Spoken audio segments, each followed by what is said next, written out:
Very distinguished stakeholders of the Turkish Ethics and Reputation Society, on behalf of the society, I would like to thank you all, the participants, for joining our event. You know, in 2011 we were established and we have over 106 members and trying to deploy the culture of ethics in the business world at the same time to raise public awareness as well. You know, COVID-19 actually affected our lives, and we're just together to do the right thing during an online environment, and we'll be discussing about the changes in the business world. And thanks to your support, thanks to your participation, and we actually know how confident we are, and we will make a thorough assessment with the present dynamics. Once again, thank you very much for joining us on our forum event, and I would like to give the floor to Aslı Ertekin, the president of the executive committee of the society.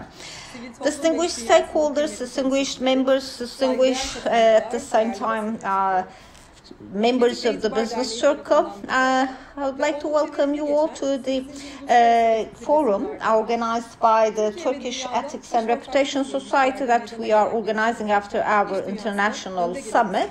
Together with the known personalities of the business world, we'll be discussing the topic of ethics altogether. We have the ongoing COVID-19 pandemic, and we actually a little bit more postponed the actually joy of being together in physical. On behalf of the society, thank you very much for honoring us in our day of the forum. Pink Floyd had a great song, Hey You, and I think after the pandemics, the lines are getting more important. Hey, never say there's no hope at all. We are together only, and we are only strong all together. In 2020, the pandemic started in a very remote, distant area of China. It actually proved us that the world is actually a global village. Any crisis that starts at a very remote part of the world can actually radically change the entire lives and how it can affect the entire humanity. At the same time, on the top of this, the climate crisis, it showed how delicate and how interconnected the entire globe is. These are all such indications. Same for the business world. And the business world is actually understands that we live actually in such a big, but at the same time such a small world. It's not only enough to have some financial table success. It's very important to bring ethics, way of living, and the culture of the corporation. Several strategic decisions are taken, and the strategic decisions should not only be compatible with the regulations, but at the same time how important it is to be ethical. It's a sine qua non that we have to live in ethical lives. With the start of the 2000s, the business ethics enforced, and especially in today's economic system, corporate social responsible, ethical leader, transparency, sustainability, world citizenship, accountable managers. These are the terms that we started to have more thorough discussion.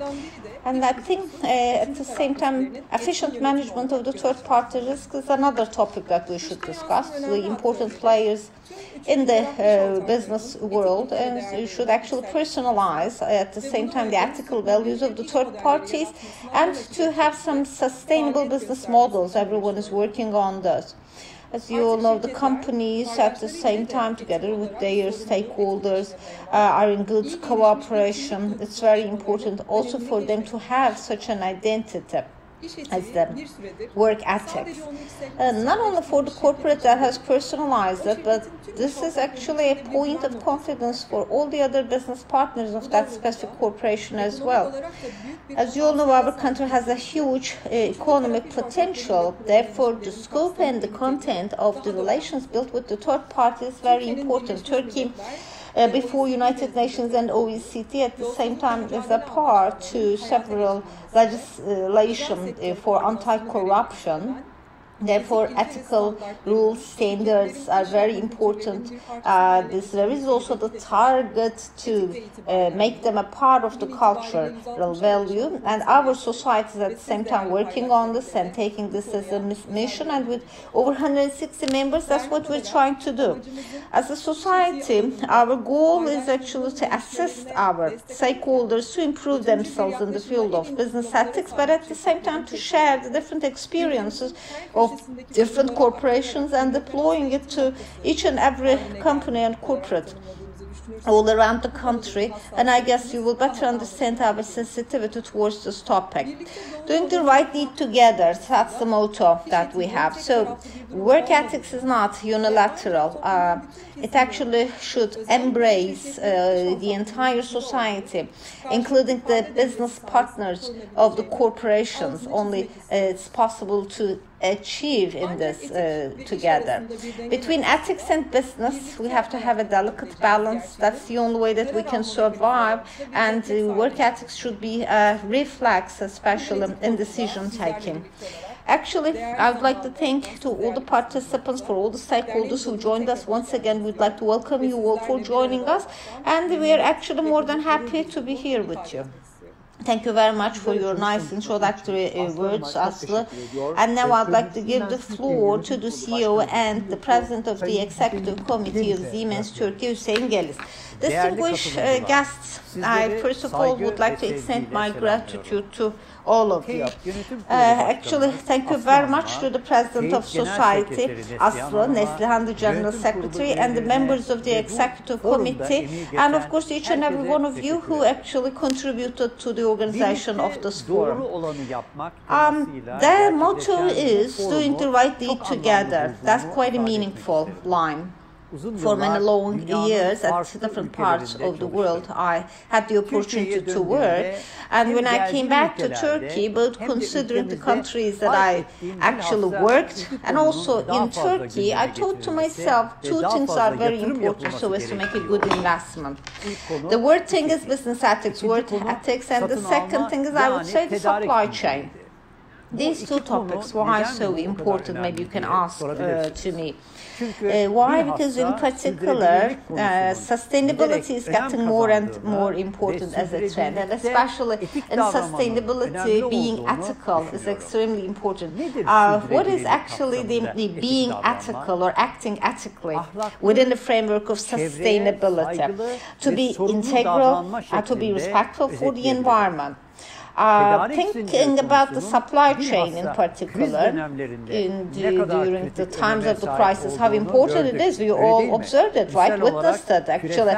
Like in the global mask supply, for example, think about the problems that we experienced. In our country, in particular, it's very important that we actually have some societies working on this.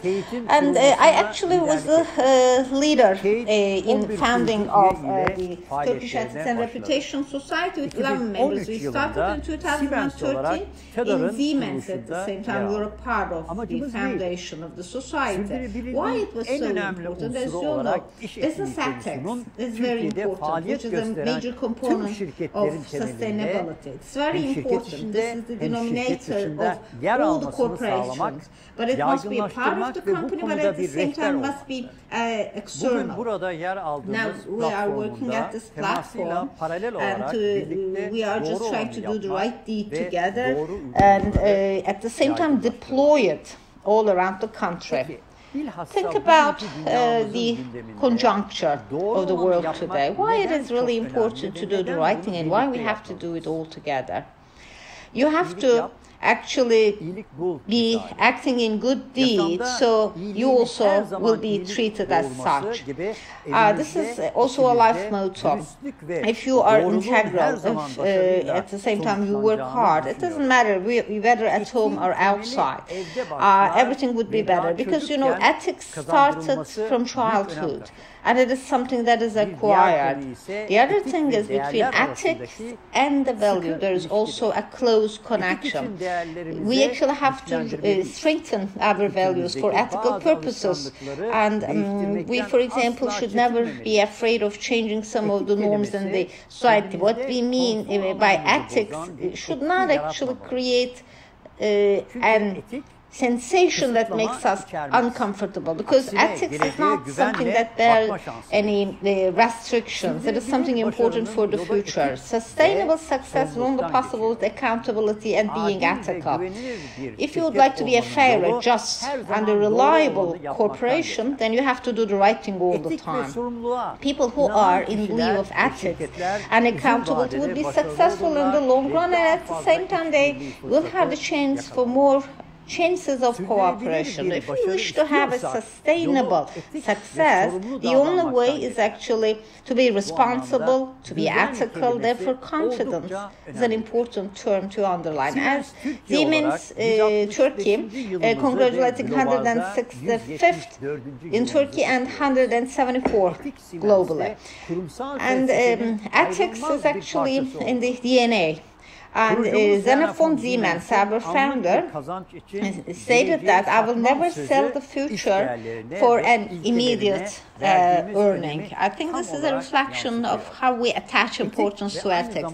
Ethics, but being responsible, being accountable, that must be a part of your way of doing business, and we actually never compromise from these values. So I can say the trust and confidence is at the same time a promise given by our corporation. If you give a promise, it should have a value. This is the only way that you can actually protect your company and your brand. From time to time, corporations do survive from challenges. It is quite reasonable. What is important is that during those challenging times, how you react. And at the same time, drawing some lessons from your mistakes. You should never close your eyes. I've been working for the last 45 years, and when I make an assessment, I always draw conclusions from the mistakes. So it actually makes me stronger all the time. Especially if we would like to have a sustainable success in the future. Compliance must be a part of the company culture. In this way, I'm not only speaking about regulatory issues. It's all about the way of doing business. And it's something that should be done not only within the company, but at the same time, we have to also reflected to the outside, especially in terms of compliance and ethics. It is important to support it with several trainings and collaborative works. In 2009, there is the Siemens Truth Initiative. That's a global program that we have. And as a part of this program, with World Bank and with the European Investment Bank, we had a contract of 15 years, and so as to fight against unethical actions, and over $100 million worth of an investment will be made. And these are all these such initiatives, all these activities. What is the point in doing them all? Why? Because if we would like to be successful, to be a successful company, we always should speak up about ethics and so. Ethics should not only cover business processes, but at the same time it also covers our responsibility for the future. Recently, both in our country and in the world, as you all know, we are subject to several disasters like the wild forest fires and the floods and changes at the sea. And these are strong signals given to humanity by the nature and the world, and the nature is saying that I cannot stand this anymore. And if you're a responsible person, you actually should always consider this. Why? And especially we just want the world to be much more reasonable, and therefore we are all together on a common sense. We have a common goal, and to go to this common goal, we know that there is no other way but just to be taking responsibility. If we would like to leave a sustainable future for the upcoming generations, it is now the high time to act responsibly. And Siemens is doing this under the degree initiative. This is a priority for Turkey. For example, decarbonization, ethical governance, efficient use of resources, employment, and equality and diversity. In saying diversity in particular, it is both for gender, for religion, and for race, actually not having any discrimination, and at the same time for sustainable future. It's all about being together. I think it is with this sense of responsibility that we act, and so as to do the right thing, especially we are just making our sustainability focus more clear. When it is about ethics, we always have to keep the horizon open. So in concluding my words, I would say the topic of ethics is a part of our lives, and it has several different dimensions, both from the business perspective, that's the responsibility for our daily routine. It is important to do the right thing. We should always embrace this. And I think the role of Turkish Ethics and Reputation Society is extremely important in here. Thank you very much for all who contributed to the organization. Thank you very much, Hüseyin. And I would like to leave the floor to the moderator of the first session. And I would like to give the floor to our colleague. Hello and welcome to the Ethical Forum of Ethics and Reputation Society. We're extremely happy to be with you. As you know, today we'll be discussing about the third-party ethics liabilities, and we'll have three panelists attending the session. And in this session, we'll have a perspective discussion in the eye of the global partners, and we'll be discussing about ethics and compliance risks at all dimensions for an hour. Briefly, I'd like to introduce the panelists. Lawyer Gülay from Arçelik, Global Compliance Manager, welcome. Attorney at law Merve Evrim İkiler from BASF, Turkey, Azerbaijan, Law and Compliance Manager, welcome. Eray Akdağ from Borusan Holding, Public Policies and Corporate Relations Director. Firstly, I'd like to thank all the participants for kindly accepting our invitation. If we were to sum up the experience of these three people, I think that would be quite high, and we'll probably will be quite lucky to attend the 1 hour session to hear that experience. So for a brief introduction into this debate, just to open up this issue and to keep people focusing on our debate point, the third party liability issue has been quite attractive for some time due to several reasons. Number one, globalization, because we know that with the globalization of the companies doing business in different languages and cultures will have the need to work with third parties. Actually, it's a need, and they are enjoying the advantages of this, because strategically it brings along a lot of advantages, but quite naturally every positive thing would bring along some risks, some advantages with some disadvantages. So in this respect, we need to look at the empty side of the glass in this session, what kind of challenges we're facing. First, we'll be discussing from a strategic point how the perspective of the companies are, and then about the risks. And then, of course, we'll just bring it down to Turkey. First, the matter is globalization, and with the increase of international trade going on, there has been a huge impact on Turkey and the Turkish companies, and the third-party issue has been quite an interesting point for the Turkish companies, because they in some ways work with international companies. So quite naturally, Turkish companies found themselves in a very complicated and gigantic network of business that has started to be some matter that needs to be managed. But strategically, on the other hand, it brought a lot some advantages. But on the other hand, the situation for Turkey after several developments around the globe is FCPA, the anti-bribery law in the United States has provided settlements, and the main actor is the third parties and the companies. And in this respect, the corporate employees who are having some kind of bad engagement with the companies. So looking around Turkey, in terms of the perception index for corruption. Turkey is not positioned in a very likable way, and we better name it as a high-risk country, so to speak. That wouldn't be a big exaggeration. Therefore, the geography we're living in and our surrounding is quite risky. And the Anti-Corruption Society in the United States has been running a study for the last 2 years, resulting in the fact that the geography that we're existing in represents the geography with the highest level of corruption and bribery. So adding up all these risks, third parties still remains an issue that needs to be clarified for us. And it's for this reason that in this panel we'll be discussing with the panelists a two-partite discussion. The first part will be about their own perspective, why they consider it an important matter, and we'll discuss around it for about half an hour, and then we'll move on to the opportunities side of the coin.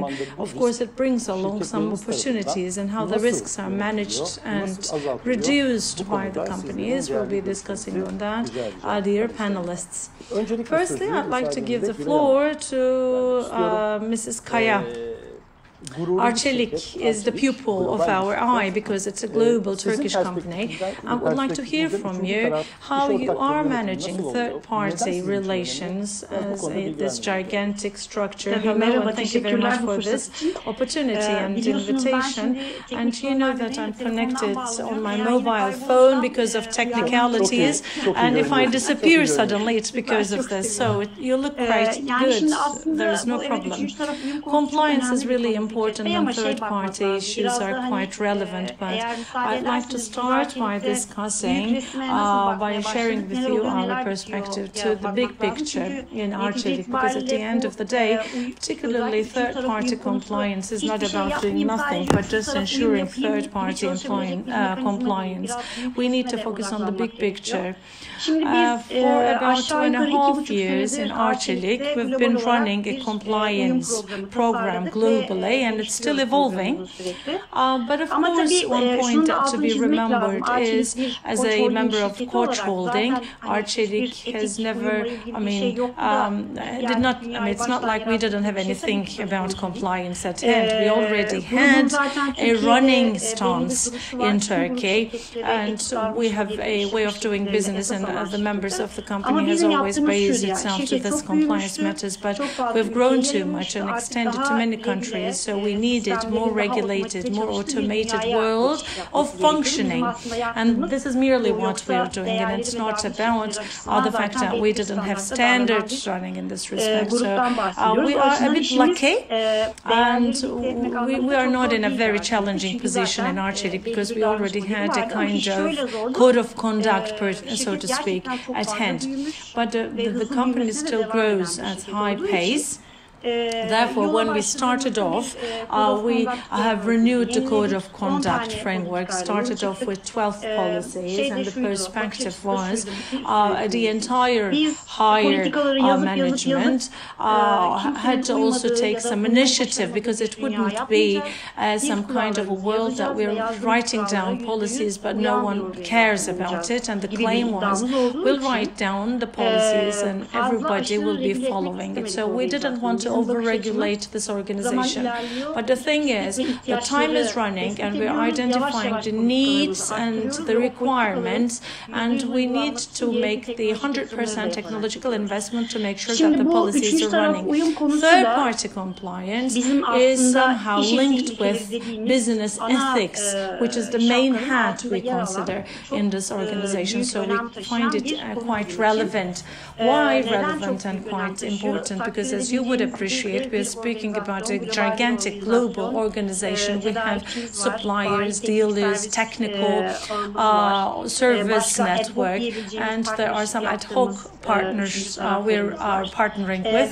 And in our perspective, referring to corruption and bribery quite rightfully, because these are quite important items about third-party compliance. But in our relations with third parties, we run rather have a broader perspective. And this is quite an integrative perspective when we say that third parties, number one, are obliged to respect laws and regulations, and it's minimum standard for us.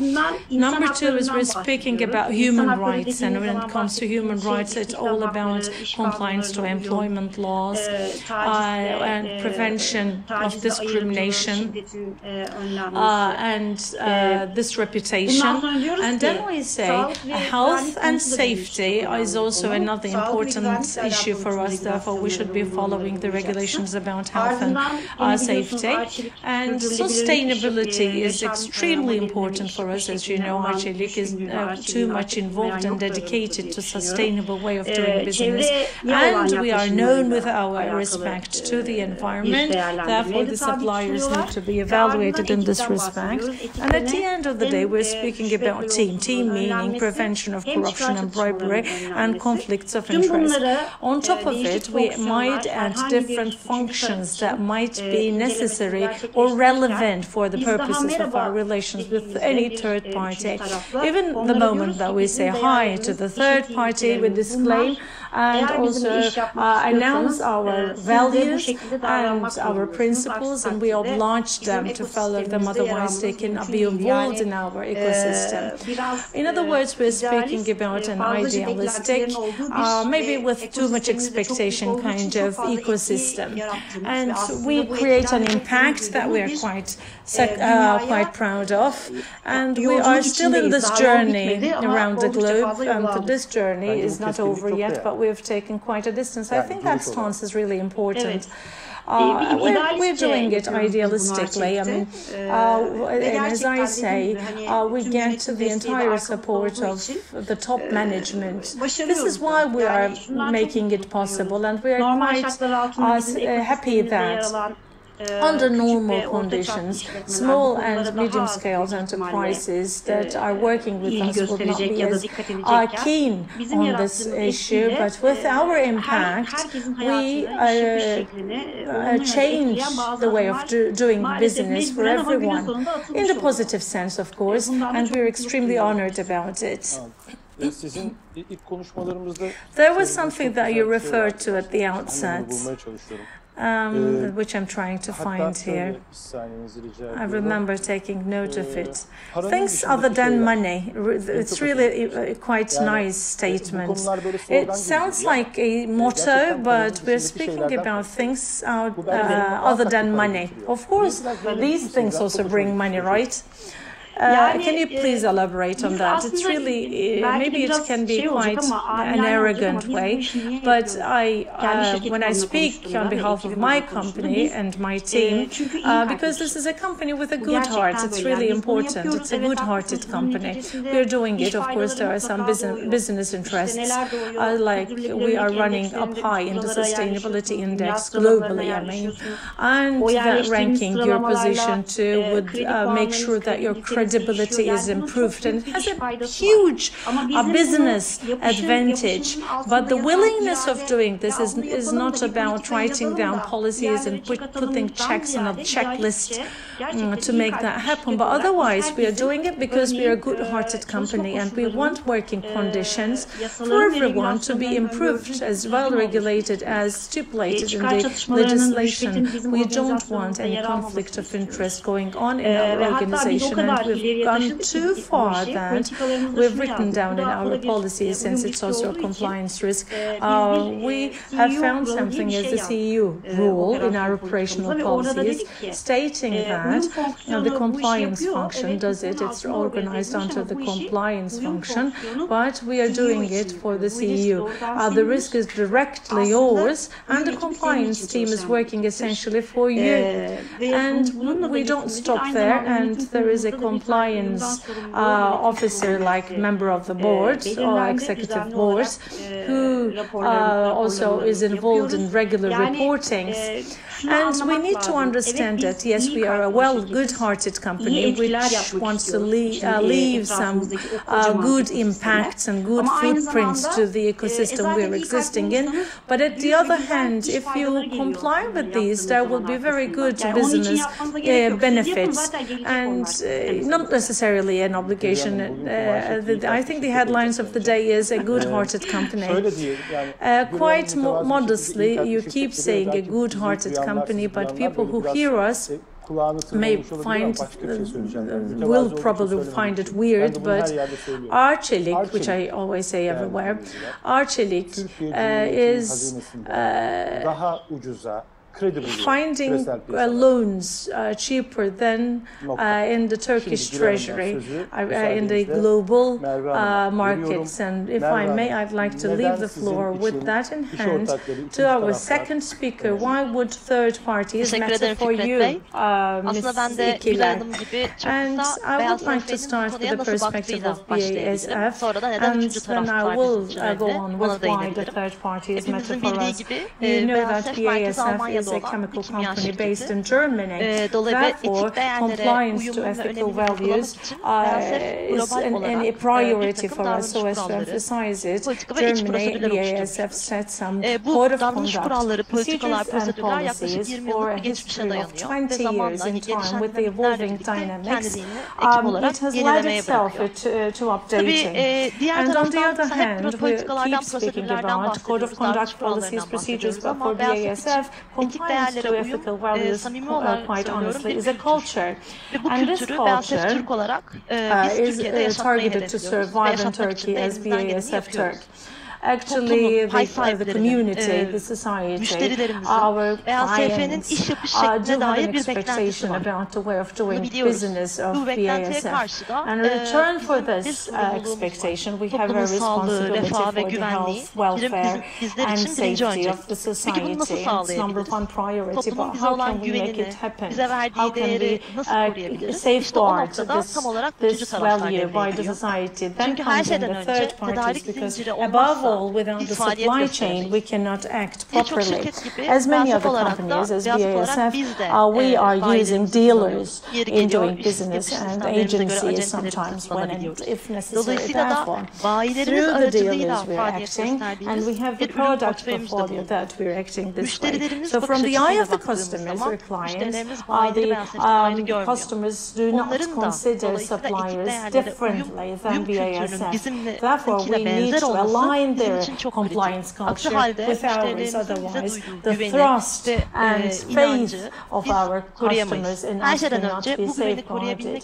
Therefore, we need to work with the correct third parties to safeguard this understanding, and this third party should consider ethical values as us.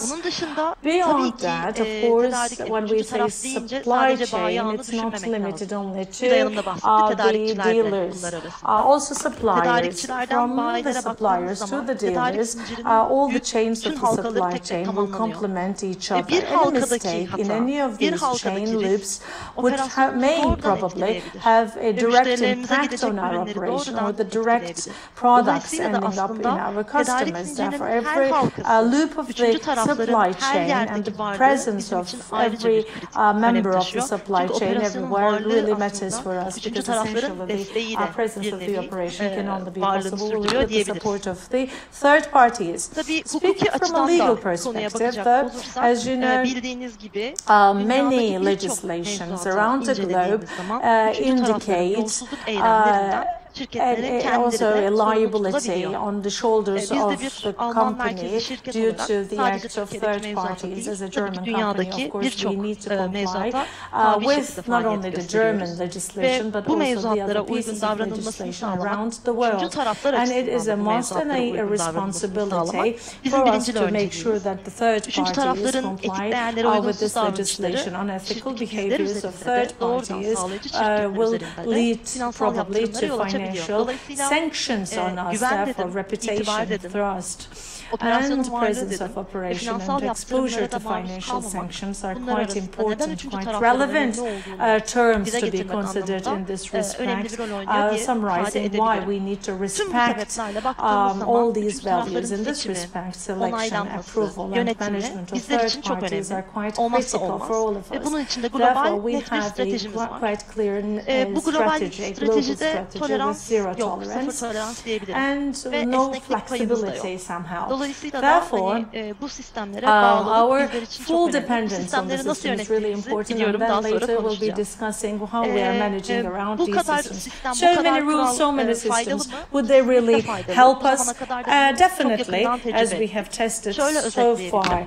And as a summary, I can say that working with a correct third party who considers and respects ethical values as #1 priority is important, not only for the protection of internal company information, compliance with the legislation, and making sure that the companies who feel to have an engagement and responsibility for the society are fulfilled.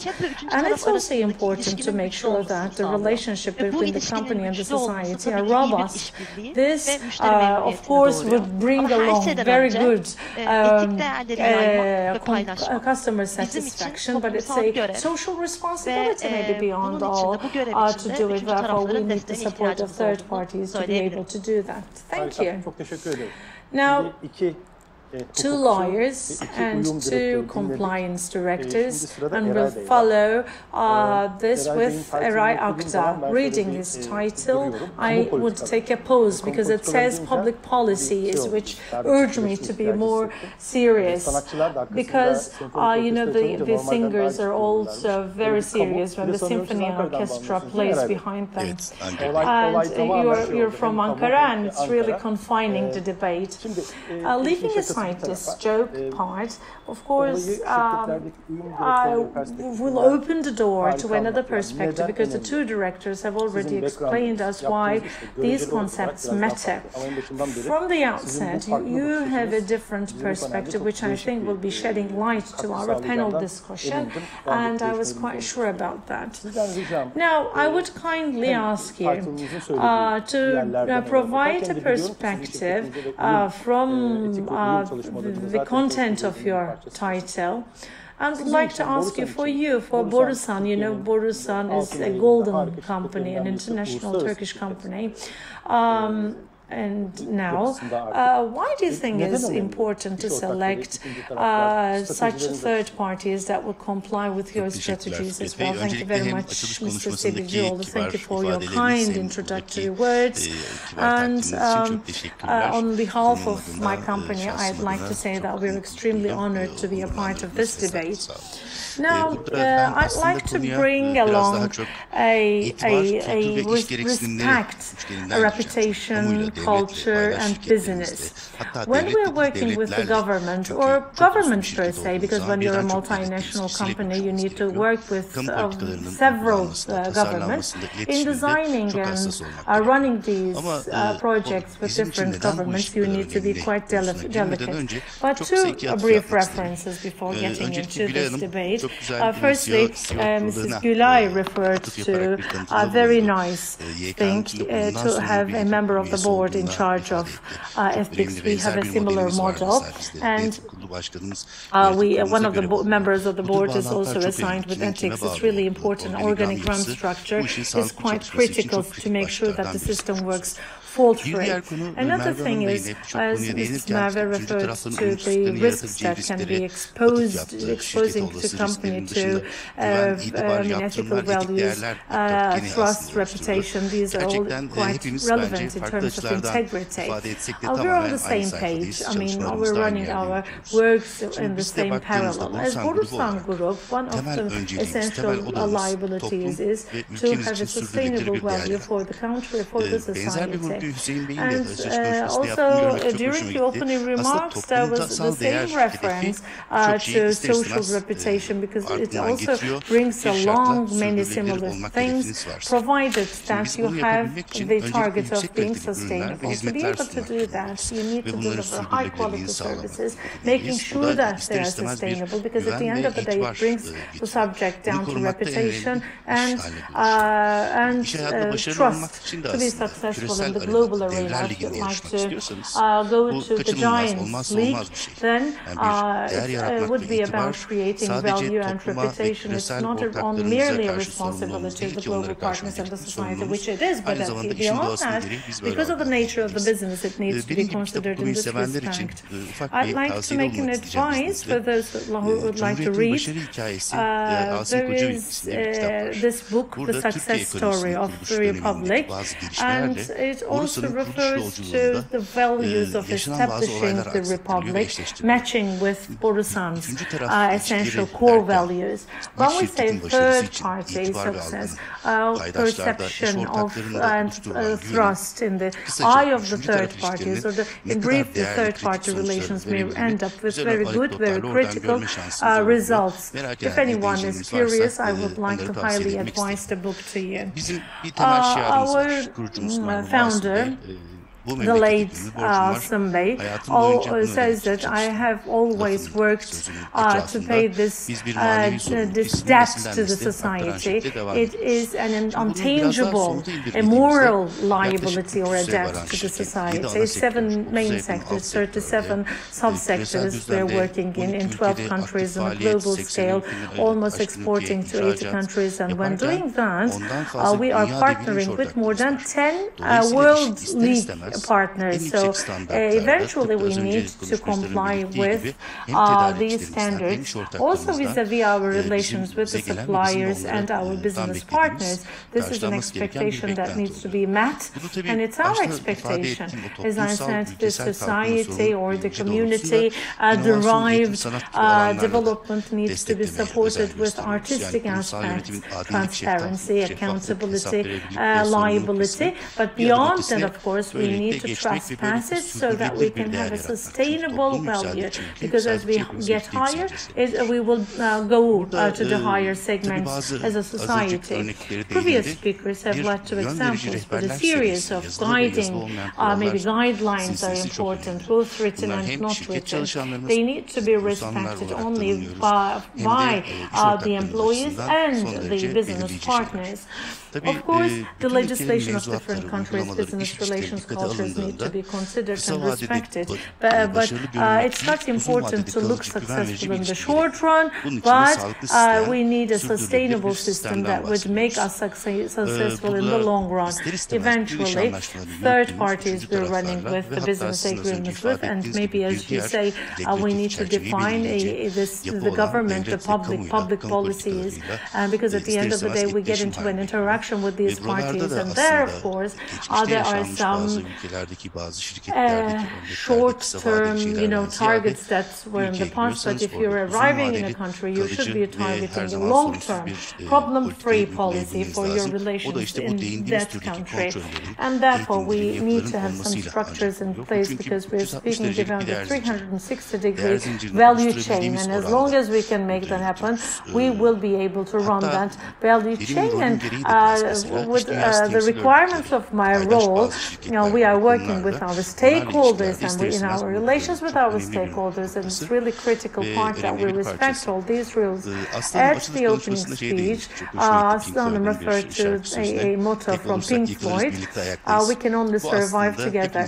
It's the same story for all of us, but in some cultures, it's quite essential. Your competitors are your most important business partners that would urge you to develop.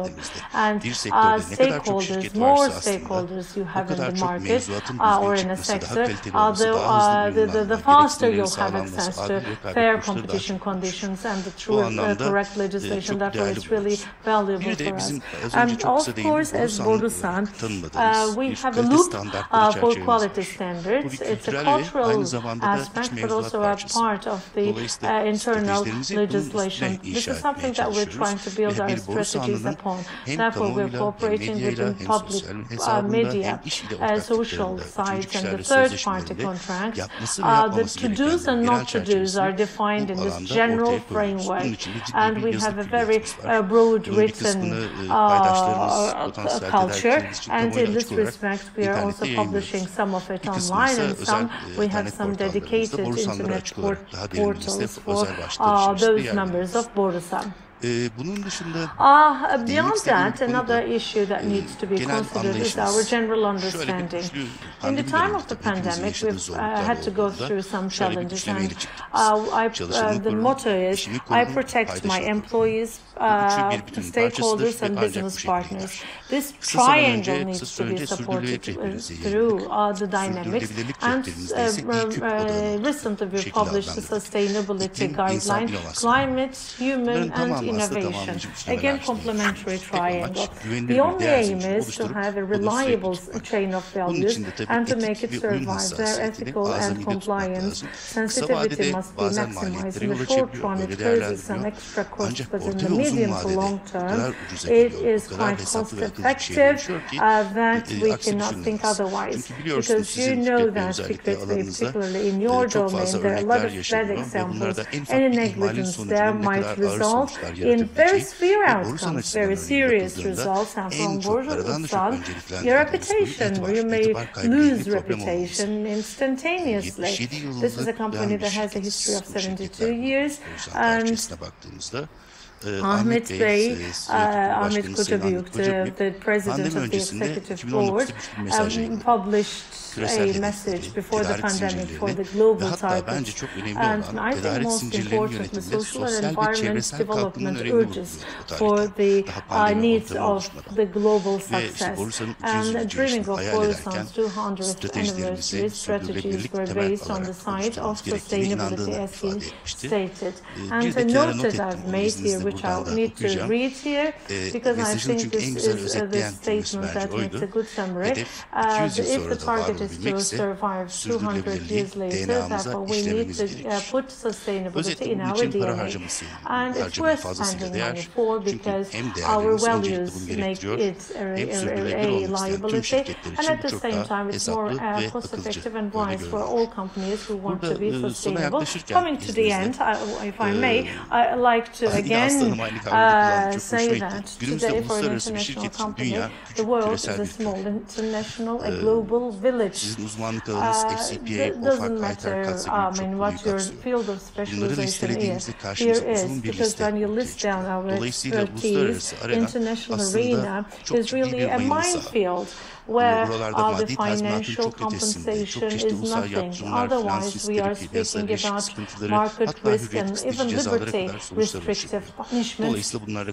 Therefore, what we need to do is to avoid such acts. Essentially, my main message is for us, third parties, our customers, suppliers, administrative decisions, governments, private sector representative organizations, and undoubtedly societies and communities that we are part of. Any world that we're in should respect these values, provided that you want to grow to become a global, reputable brand. If you want to survive, then your goods and services must be at the highest standards possible, and you need to develop a healthy strategy. Sözlerimi sonlandırmak isterim. Küresel iş yapma anlayışı ve modellerinin büyük bir hızla değiştiği, dönüştüğü bir dönemdeyiz.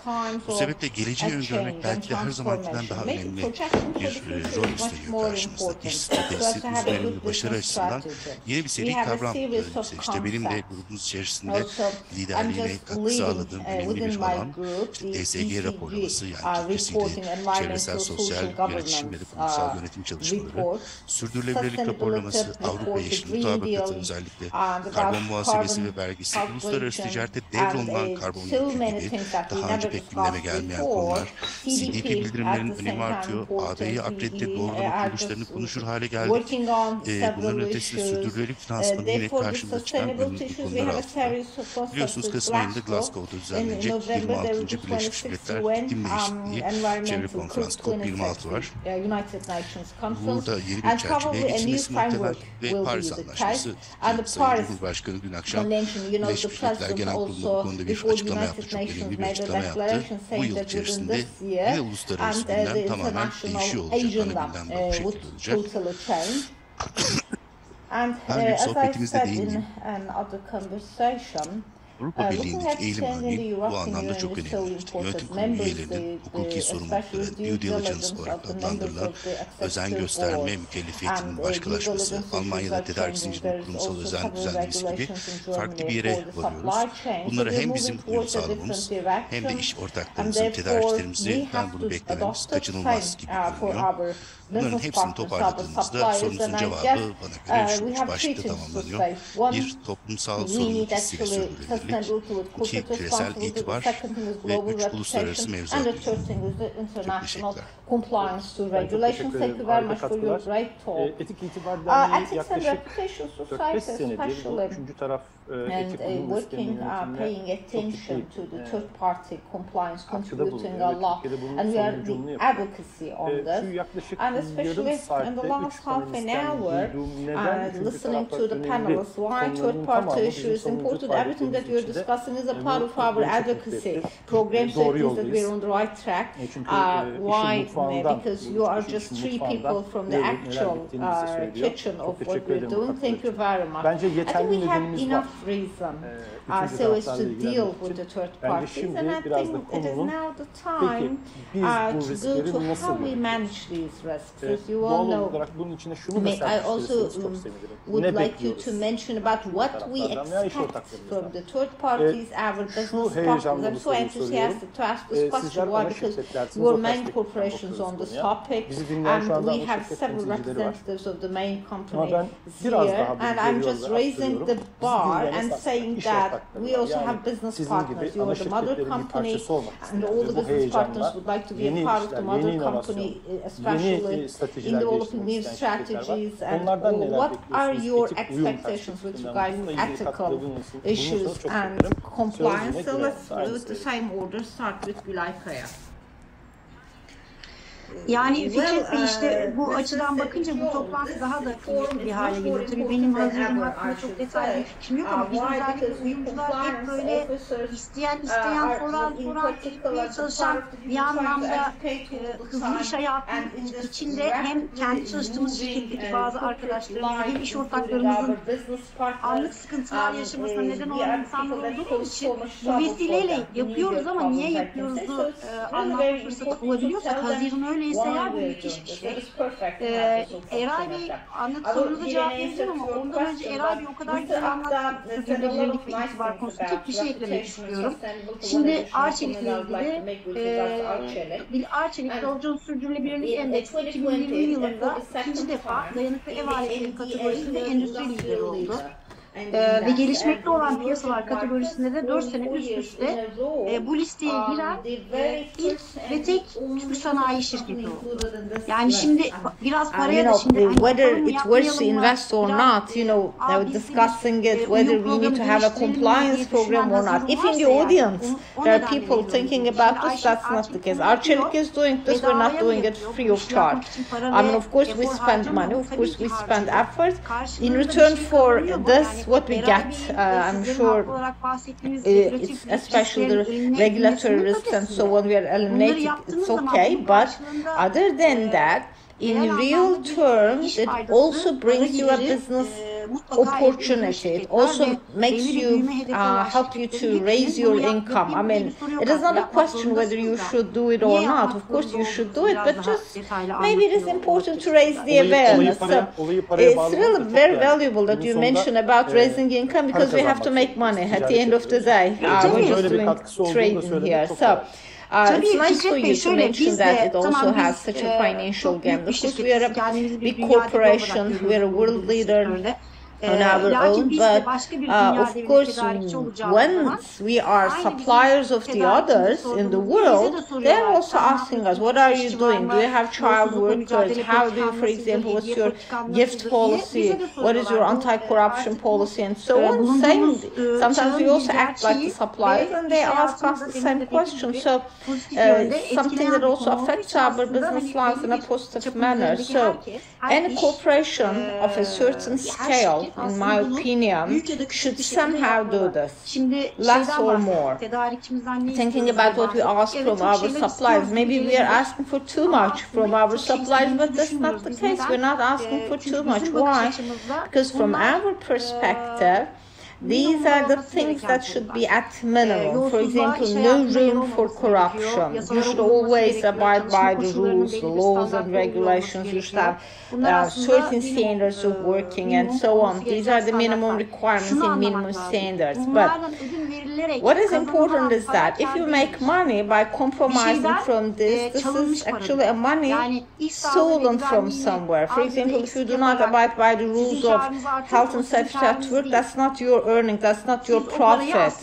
Actually, you should not. Actually, you miscalculate your profit, I would say. Actually, that's how I am. I would say, if you're asking, you're saying great words today. And as everything is actually recorded, it's important to record these words. You are right, actually. It's all about getting money out of the pocket of some other people. Maybe it's not an easy task to consider it this way, but people like us, this is all about building a culture, as we mentioned initially. We said we're proud of our ecosystem, it's a huge ecosystem, and we are just so happy that we touch upon them. You're right. Of course, maybe not each and every company can be that much sensitive, but if our partners would like to work with mother companies as such as us, they have to touch upon it. What are your expectations? Maybe you can answer those questions. First of all, at the purchasing side, both for technical service and the dealers, we have systems analyzing different risk factors. In purchasing, of course, looking at the purchasing power and so on, but at the same time, risk of corruption or anti-corruption. We take certain commitments, for example, to make sure that our business ethics are well understood.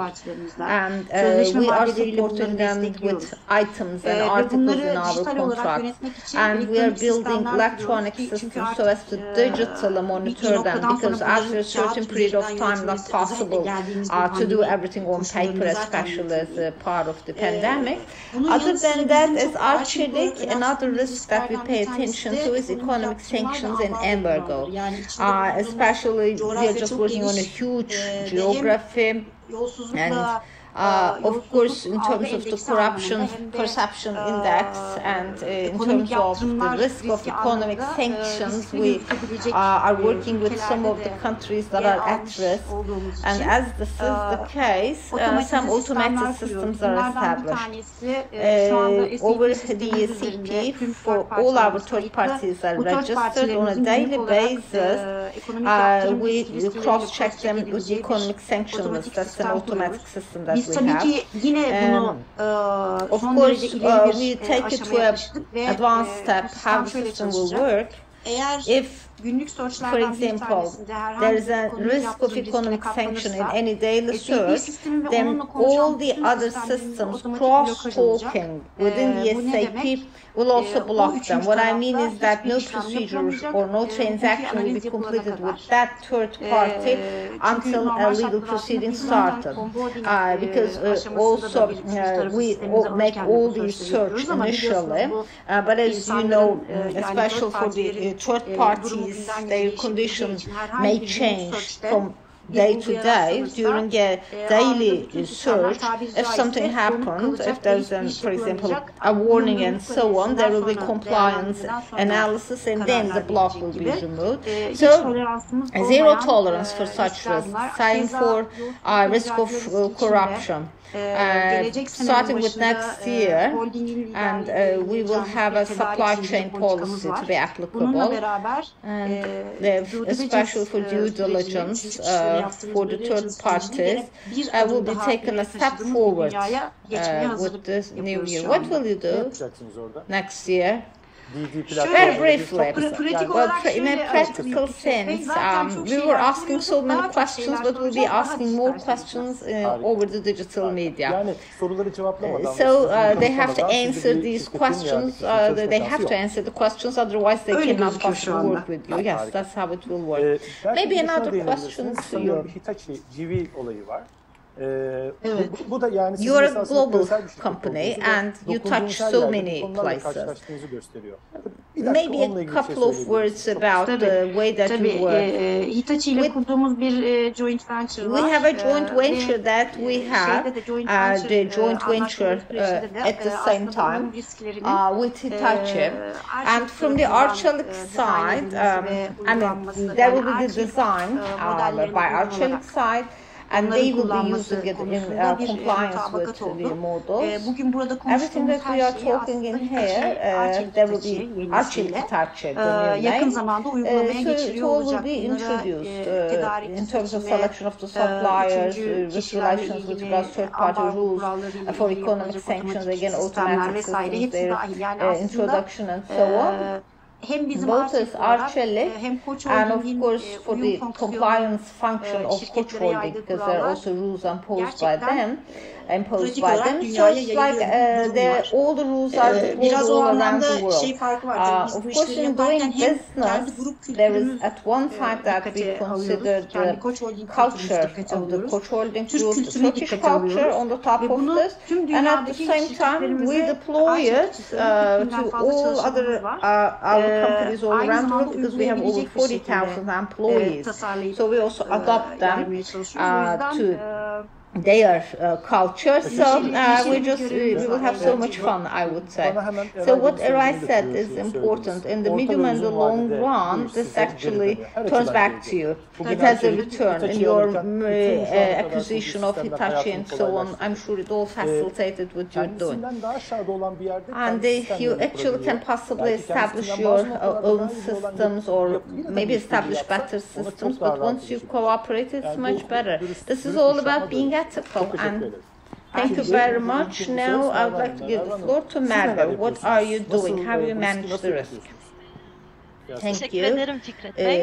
Fikret, actually you gave so many headlines, but you also mentioned from our suppliers or our dealers and from the third parties, we extract for the minimum. You're right. Maybe on the top of this I can say, so as to have sustainable chemistry, or better to say, if you would like to produce chemicals for a sustainable future, we also believe that our third parties at the same time should follow by the rules of compliance. What we're doing it, how we manage these risks and so on. First of all, we are a global company. Our headquarters is in Germany. We at the same time have a mother company that directs us. They have so many leading policies and procedures, and at the local level we develop these, and at the same time, depending on our own local practices, we can have our own policies and procedures as well. And for these written procedures and from the recruitment and selection of the third parties to their management, all these rules are used. Therefore, all our processes and rules are defined and in writing. And then about who these, we have a system that we can identify each and every third party. For all our third parties are either registered and or defined in the systems. Therefore, maybe the first step to have a risk for the third party is your ability to follow your third parties, of course.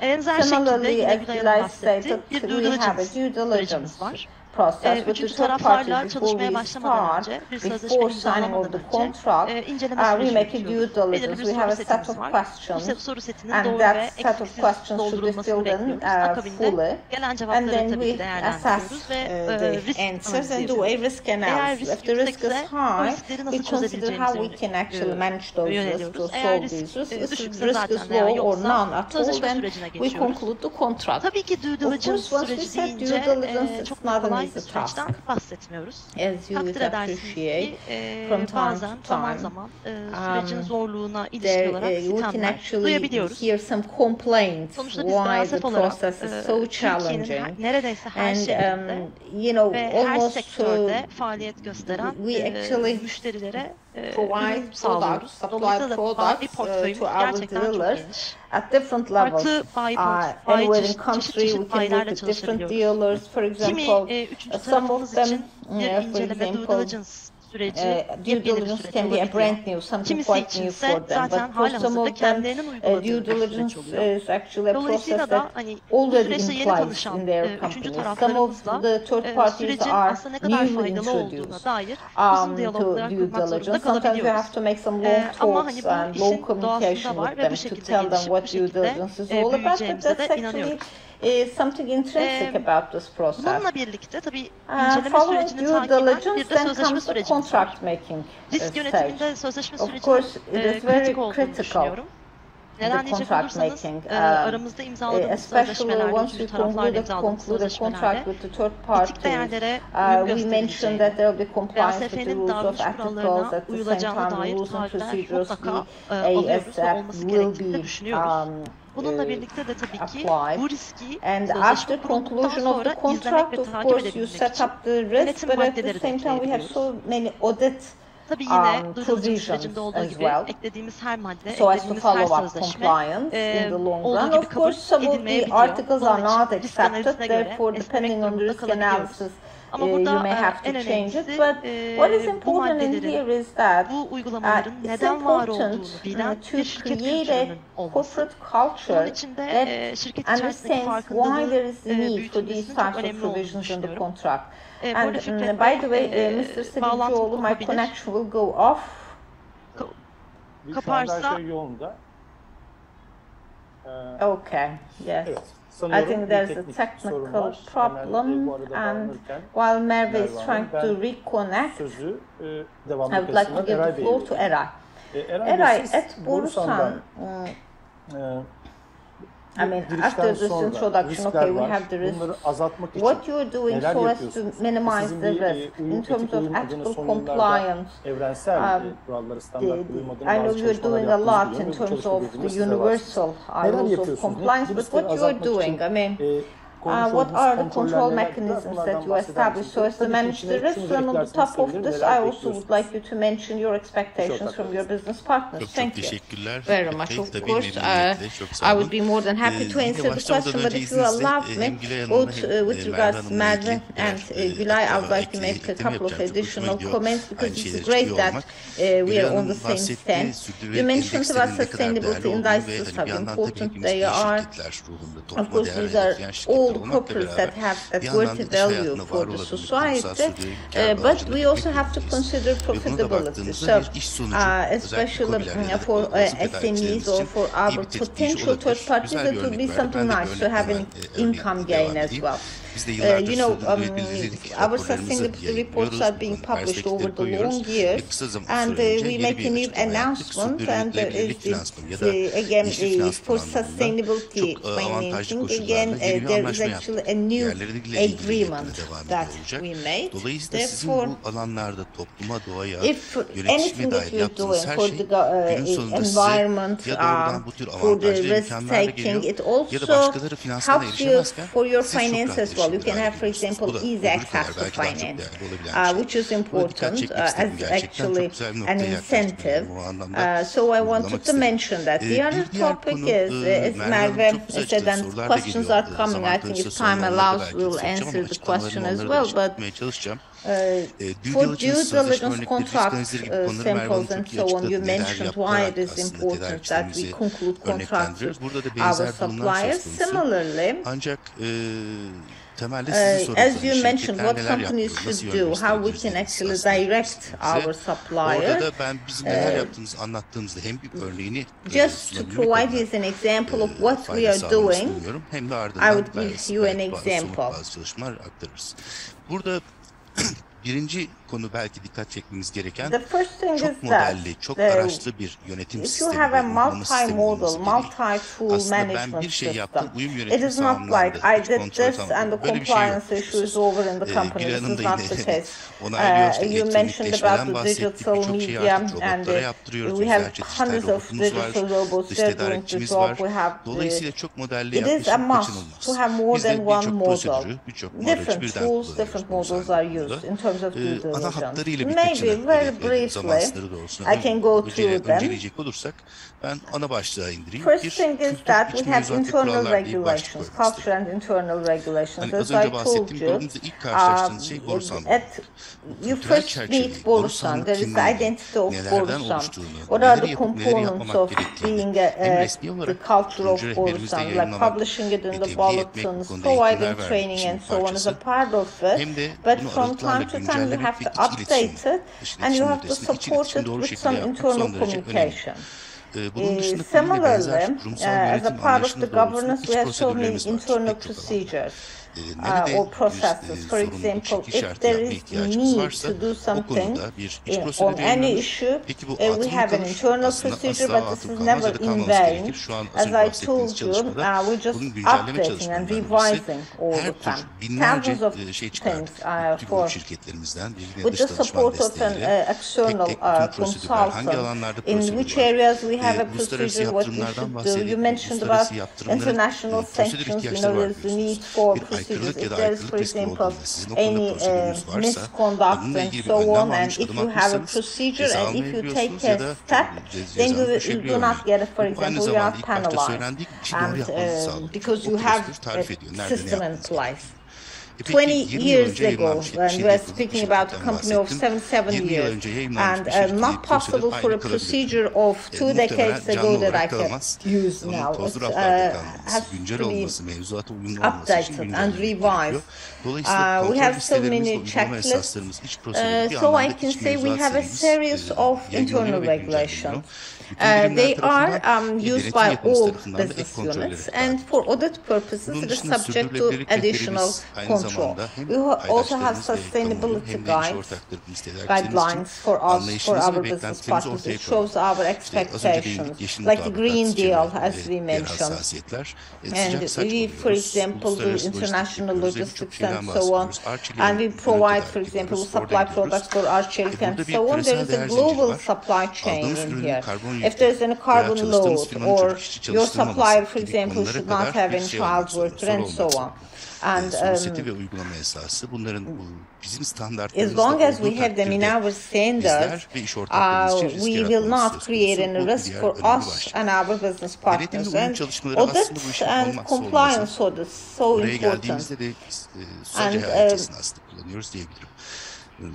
there is something so important for us as a whole bank. Internal audit, internal control, and compliance management. These are actually the gears of an entire system. There are differences in between these terms, but also similarities. For example, risk assessment, control, and the risk management, for example, framework of Borusan and so on. We have it. Eray, if you sum up, because we don't have time, so I would like to move on to the questions if possible. Okay, then, so we have several awareness training and 4 büyüklerden birisinin bağımsız olarak yönettiği ve her if there is, for example, any warning or any complaint by the 4 main companies, there are mechanisms managing it. And for compliance management within the group, we make risk analysis about what is the risk, where the risk is, whether it will actually realize or not, what are the steps that should be taken so as to minimize the risk or eliminate the risk. So we have a compliance risk base. Then if we do not have time, what I would like to say is that sustainability is so important. In 2030, there's a carbon neutralization targets that we announce, how the emissions could be the case and so on. The Green Deal is something that we've been following from the very beginning. The Green Deal, how we're just going to be in compliance with them. Just like what we're doing, we also expect the others to do something about the Green Deal. And also about the carbon tax border, we are the very first private sector company, and therefore official opinion also given to the European Union.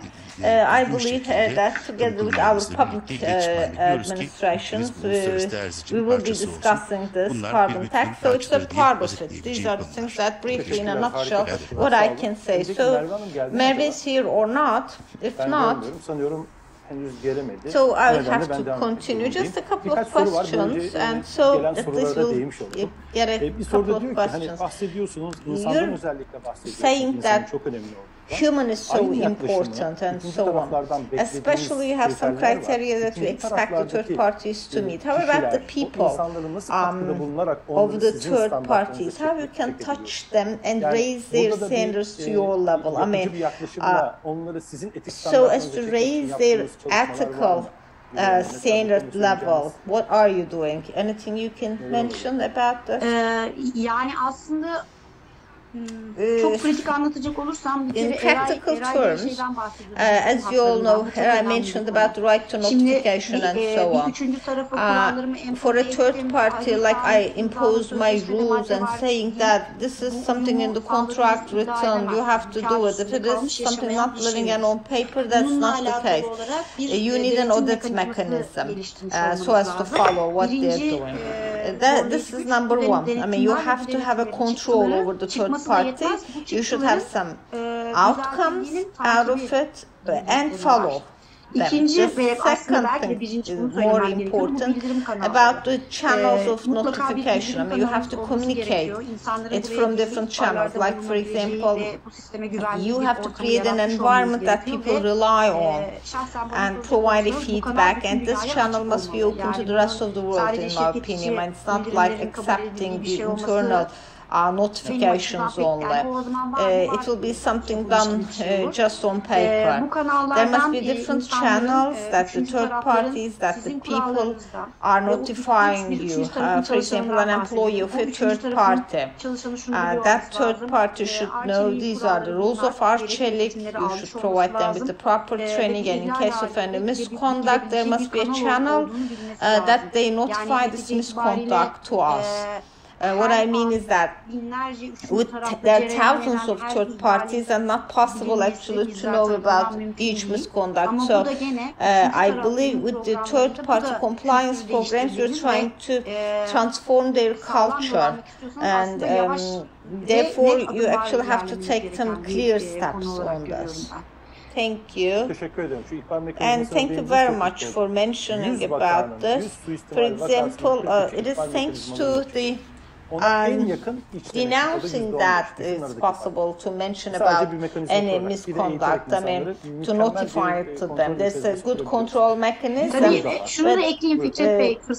Also, I mean, not only reporting the misconduct or this, but everyone working as a compliance officer in the companies, I'm saying, those who are raising the complaint, how you are going to protect them, because people are afraid of this.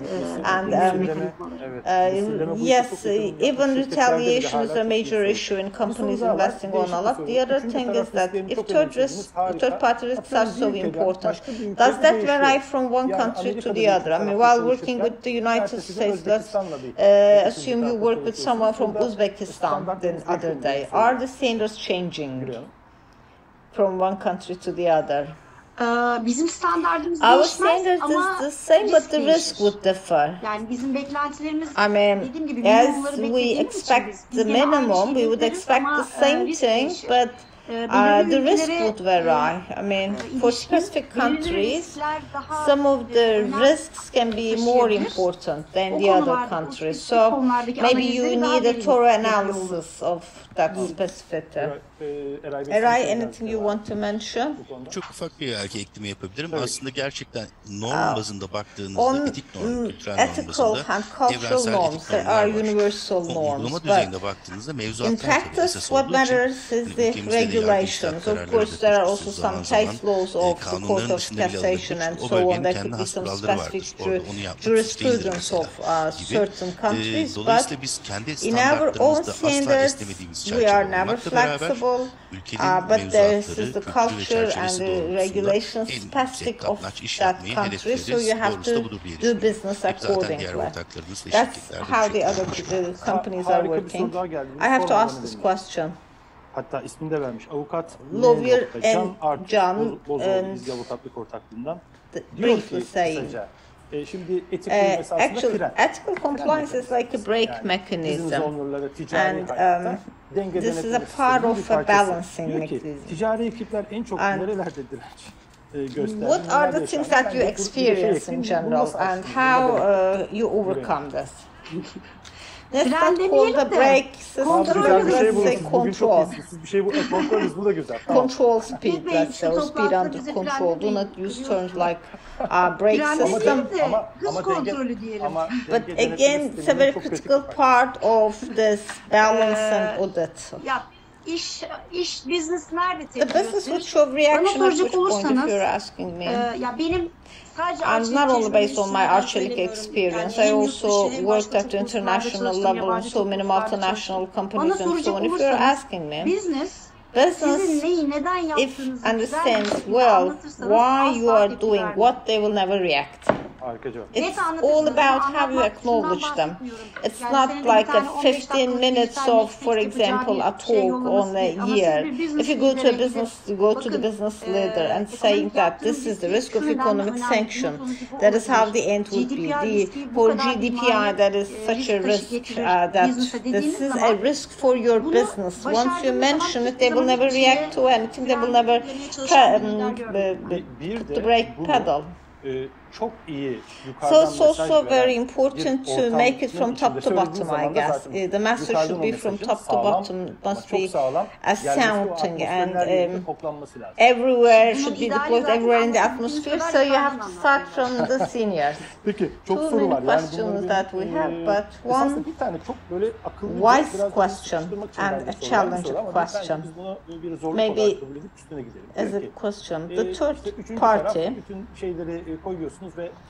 you set all the rules, and if there's a problem that you're not going to work with them, but that is the only single supplier and you have to work with them, what would you do if they are not compliant and they are the only single supplier? Who would like to answer? Fikret Bey, I'm back again, by the way. Hiç önemli değil, hiç önemli değil. Bu zor soru, en zor soru. Actually, this is the tough, the most difficult question, and it comes to you. Sorry, bunları yaşıyoruz.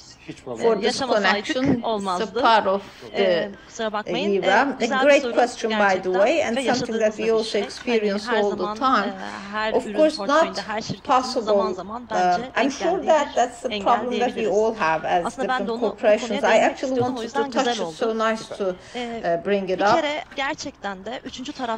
The less number of third parties that you have, the less risk that you will have. It's actually quite clear. But on the other hand, having less suppliers is also something you should keep in balance, because if they are not compliant to your ethical values, not possible for you to work with that third party. What could be the alternative to this? I think there must be some alternative suppliers this way or that way. This is actually a business decision that you should take. The other thing is that maybe it's a huge responsibility on your shoulder if you really would like to work with that third party. And you can educate them. There's the compliance dialogue that we have.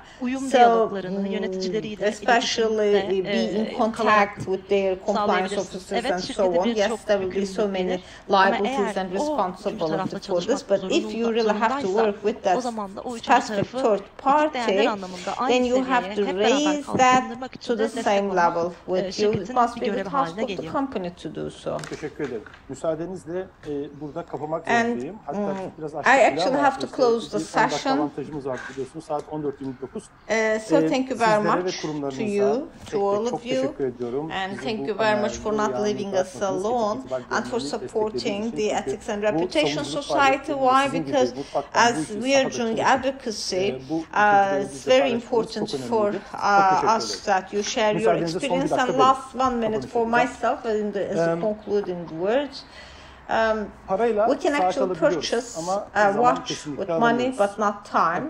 We can at the same time purchase a bed with money but not sleep. We can buy actually food but not appetite. And you can get thousands or hundreds of houses with your money but not a home. Same for integrity. Integrity is not something that you can buy with money. Just like in the teen novel by Yaşar Kemal, 100,000 again years of gravel washed under water and takes so much time. It's the main theme. Do the right deed and be integral all together and work in an environment of confidence. Eray also stated, I enjoyed the line of Pink Floyd which I listened to, and that line by Pink Floyd is something that I enjoyed the most. And thank you very much, Aslı, for that introduction with the lyrics, so I will end up. It is always the words of the poems that remains in the world, not those in power. Even the sweetest thing will go sour. And sometimes the lilies that are rotten will actually smell worse than anything. So just try to keep away from the rotten. Çok heyecan verici bir keynote. We have a very exciting keynote speech by Professor Emre Alkin and the moderator. Merhabalar. Ben My name is Emre Alkin. Bugün konuşacağımız konu etik ve ahlak üzerine. Tabii ne olacak? Çünkü etik ve ondan sonra ahlakla alakalı büyük işler başlar. Çok kıymetli bir derneğin çatısı altındaki dev bir organizasyonda Yalın Alpay'la beraber söz veriyoruz. Yalın Alpay benim takriben 20 yıldan fazla tanıdığım, etik ve ahlaktan ayrılmayan dostum. Beni de bu yolculukta yalnız bırakmadı. Zaman zaman ben ona sordum, zaman zaman o bana sordu.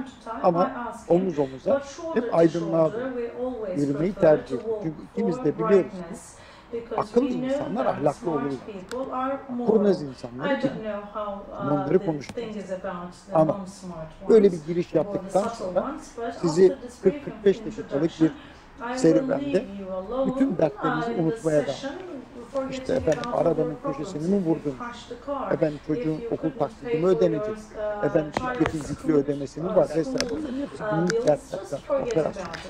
Fakat bu dertlerden daha büyük yanı. Hepimiz görüyoruz ki dünya alev alev ve etik ve ahlak açısından aslında çok üst seviyelere koyduğumuz bazı unsurların etik ve ahlaktan ayrılarak dünyada büyük acılara da sebebiyet verdiğini. O zaman ne yapalım? Deniz yıldızlarını denize geri atan insanlar gibi olacağız.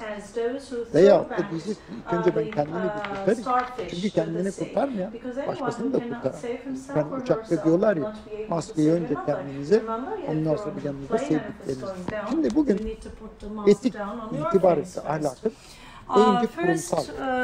we first need to be corporate and contextual, and to be contextual I cannot do it alone. Yalın Alpay will take the floor. I have to say that in this hemisphere he would be the best person to do that. I'm leaving the floor to you, Yalın. Just tell us ethics, reputation and morality. Kindly asking you just to provide us a theoretical and as well as a contextual framework for that, and then he will be asking me back and I will respond to it. thank you very much for the kind words.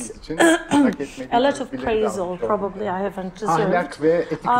A contextual debate on ethics and morality probably would sound a bit complicated to you at the beginning, and then everything will settle down in your minds.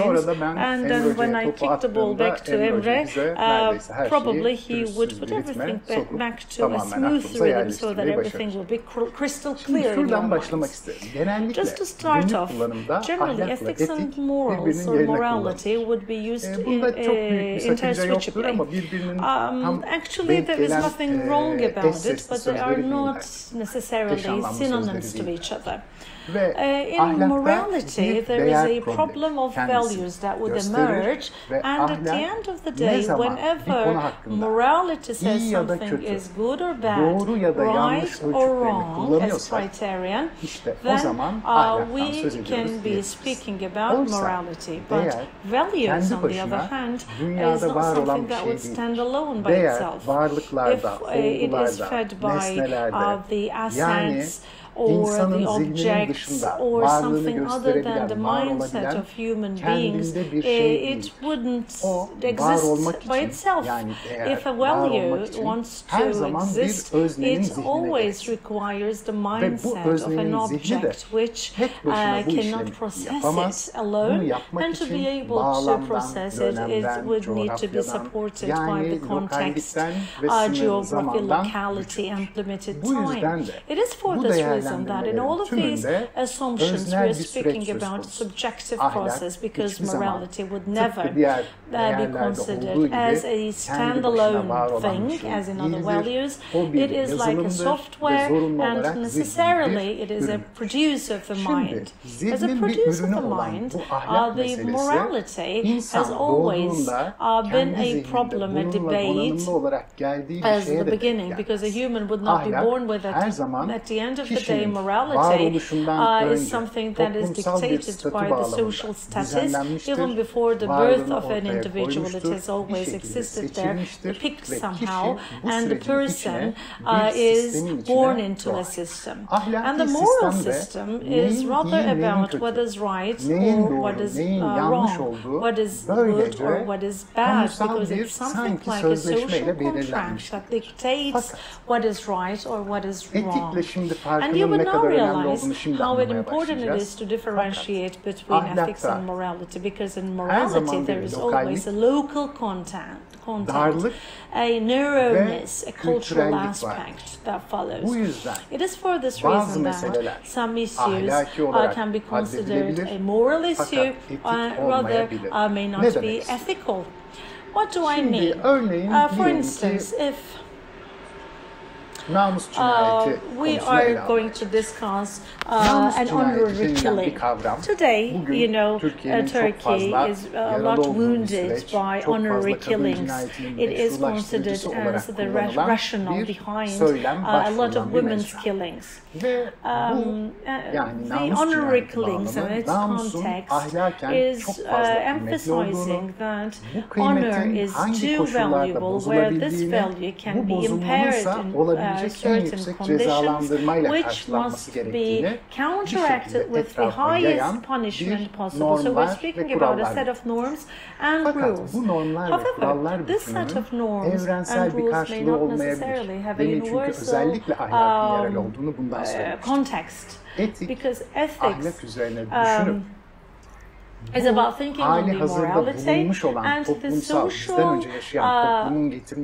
contract that has been imposed by the previous society is being open to debate to the point of being rational or not. So we're speaking about a theoretical approach here. In this respect, ethics must be the philosophy of morality.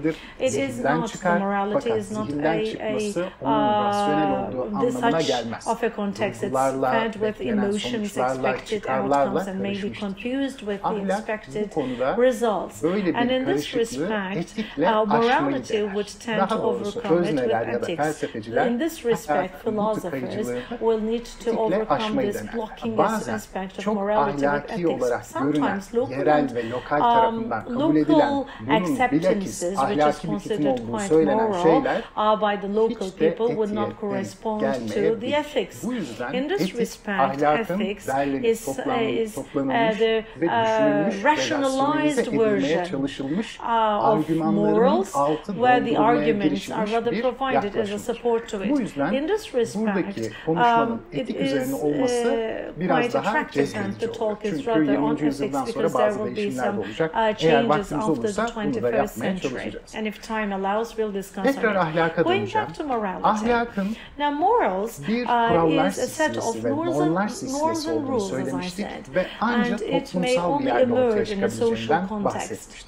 Yet, law and also code of conduct, which are like morality, these are again limiting factors as well. And how different is morals than this? There is a very small difference with the code of conduct.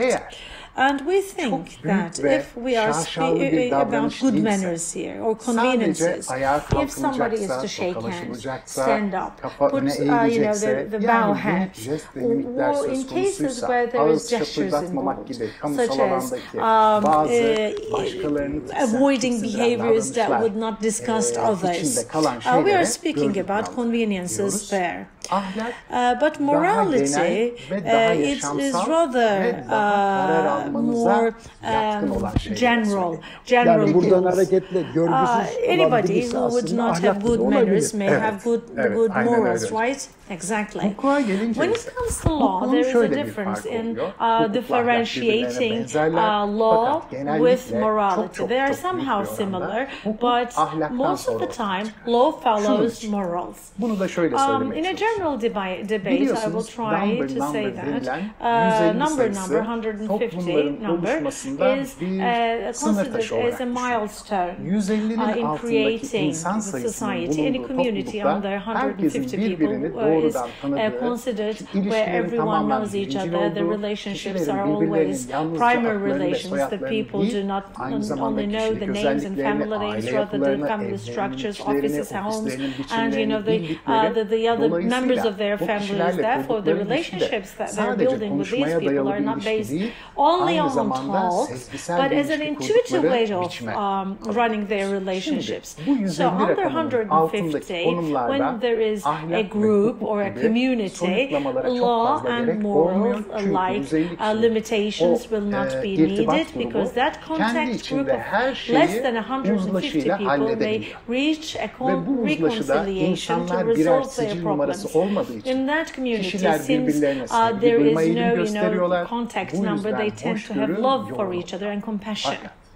But as you go above 150, people tend not to know each other with primary relations, where sometimes they only know the family names, or sometimes the family names, sometimes they do not even know the faces of each other. Therefore, the members of the community would become an anonymous person. These are not, flesh and blood people, but they are only contact numbers.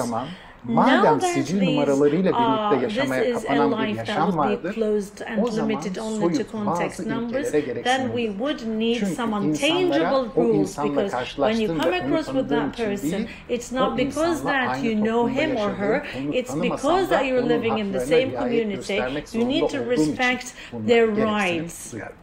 Şimdi bu gereksinim bağlamında önce ortaya ahlak çıkar ve soyut olarak bizim hangi durumda, hangi davranışımızın iyi ya da kötü, doğru ya da yanlış olduğu yazılı olmayan bir kurallar silsilesi ortaya dökülür. If the society or this community becomes more crowded, then there would probably emerge some weaknesses for managing that community. Therefore, there would be the need for a secondary derivative isolation, and would be named as government, but the government will not be run with moral rules. Therefore, we need a set of written rules that would emerge from morals, which is a set of law.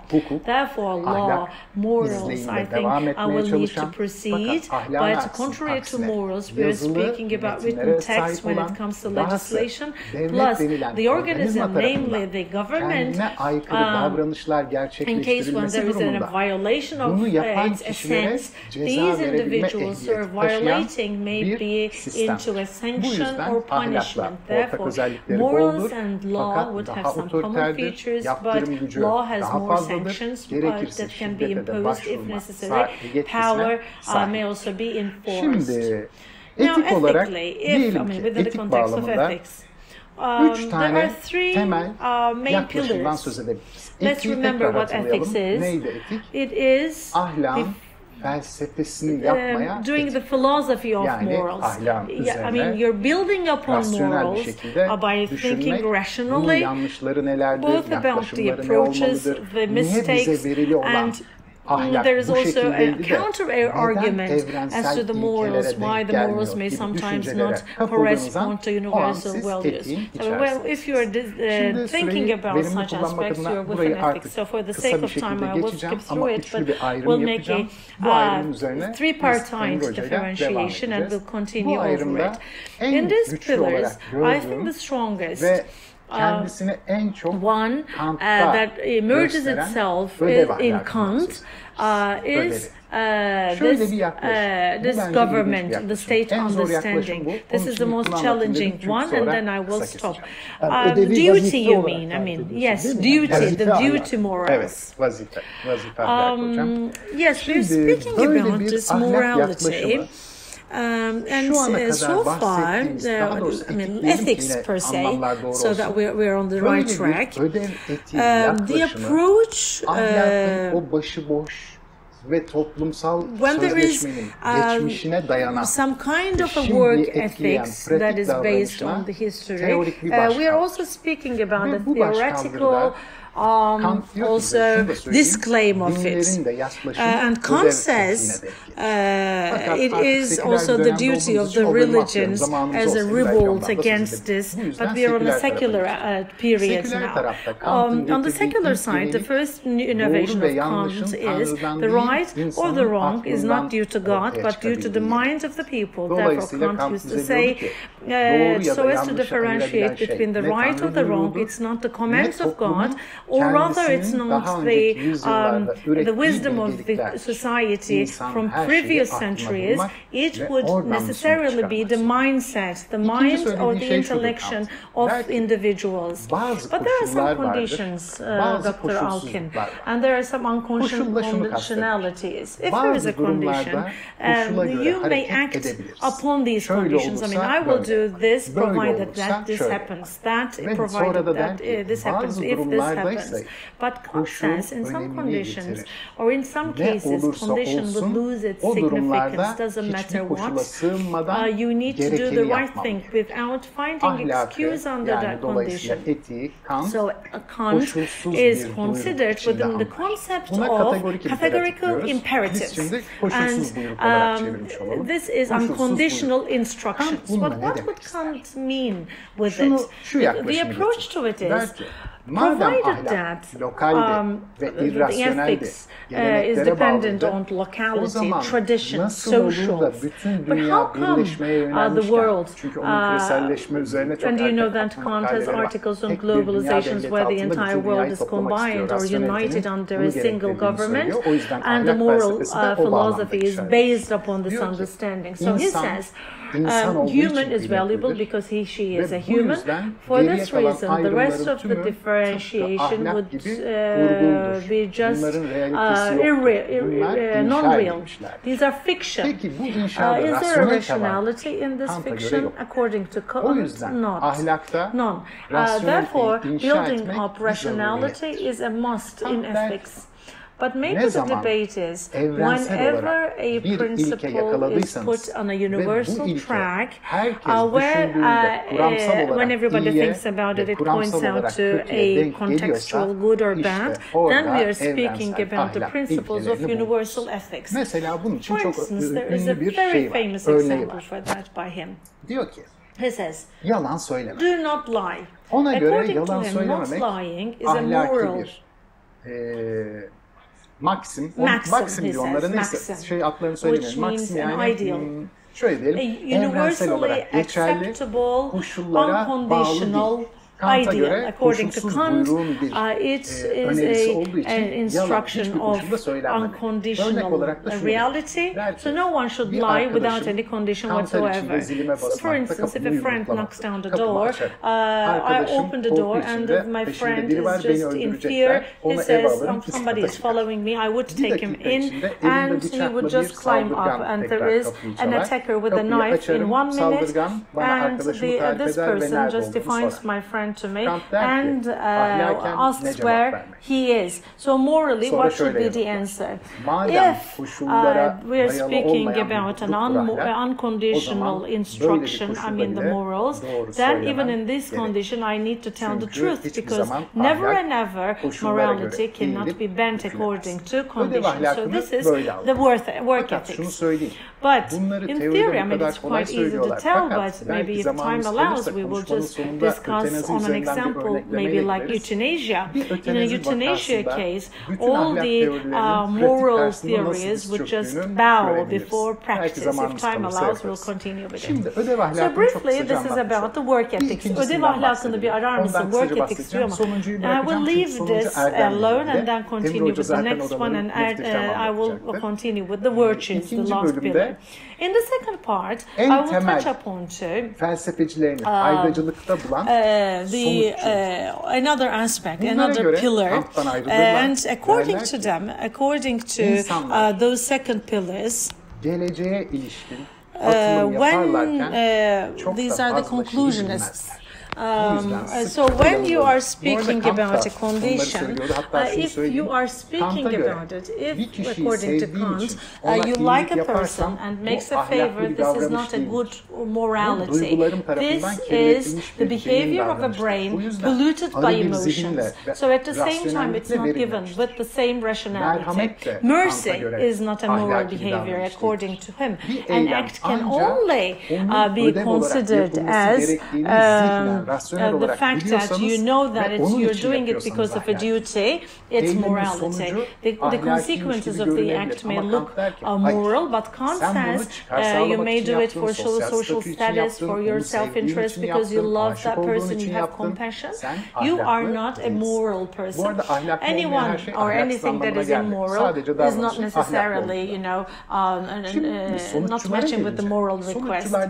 So if we are living in a very complicated world, and everything is changing behaviors according to conditions, changing shape, changing, you know, form, changing places. How in this world are we using so strict universal values? So they say as a consequentialism, it is at the end of the day up to your intentions.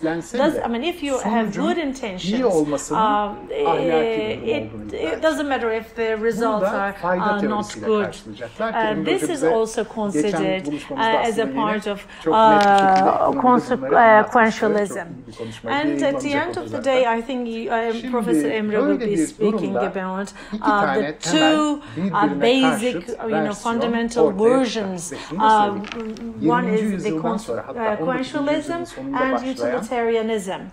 So there is also, through the end of the 20th century, the critical ethics has emerged as a counteract or a new version of the classical ethics, where people are trying to rebuild the new version of ethics. But the critical context, I think we need to put everything is. Just for reference, we may also speak about Nietzsche, because he has two books that are directly related, and one is about the roots of morality, and the other is the classification of the good and bad. And we can only provide criterion of morality if we are speaking from the perspective of good and bad. Beyond good and bad, his book is targeting morality. So as an example to critical ethics, I would speak briefly about Nietzsche and then we'll hand it over to you. Nietzsche says, the biggest on morality is about the matter of mercy by the Christian morality and Socrates. According to him, what is mercy? It tries to minimize the limit between the strong and the weak, diminishing the weak for the favor of the strong. So Good and Evil, his book, also speaks about Darwinism. He considers himself as Darwinist, and Hit to Survive, rather than Hit to Survive, it is about adaptability of the weakest. That would matter so that there is a community that is composed of the weak. Therefore, all the new set of new values presented as value, presented ethics would rather self-bombard ethics. So this can be considered as one of the radical examples because it's one of the radicals for the critical ethics. So coming down to the fact that morality or morals is a valuation, therefore necessarily emerges from the mind of the people, the human. Therefore, there will be emotions involved and culture, geography, time, again to be involved. Therefore, morals is not self-existent but amorphous. Therefore, on top of this amorphous structure, if you want to start thinking rationally and put ethics on top of it, you would eventually see, as all philosophers, that they are defining their rationalism in quite different ways, where their ethics are quite different. Plus, these ethics may even exclude each other totally. So, I would end with my words that the matter of morals and ethics is not quite sound as we think, because they would need to be revised over and over again in our current day. Yesterday, anything may be unethical, today it may be ethical, and vice versa.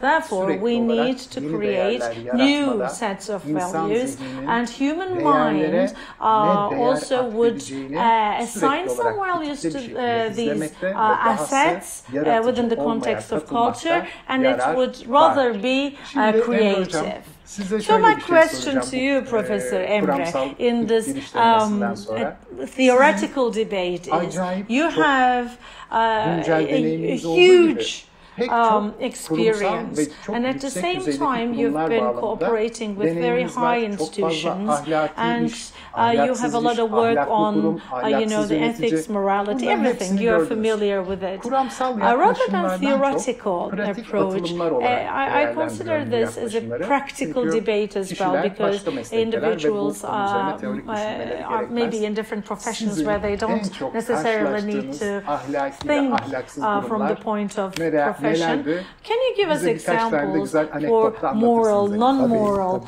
aspects? Sure. Thank you very much for setting the scene for us.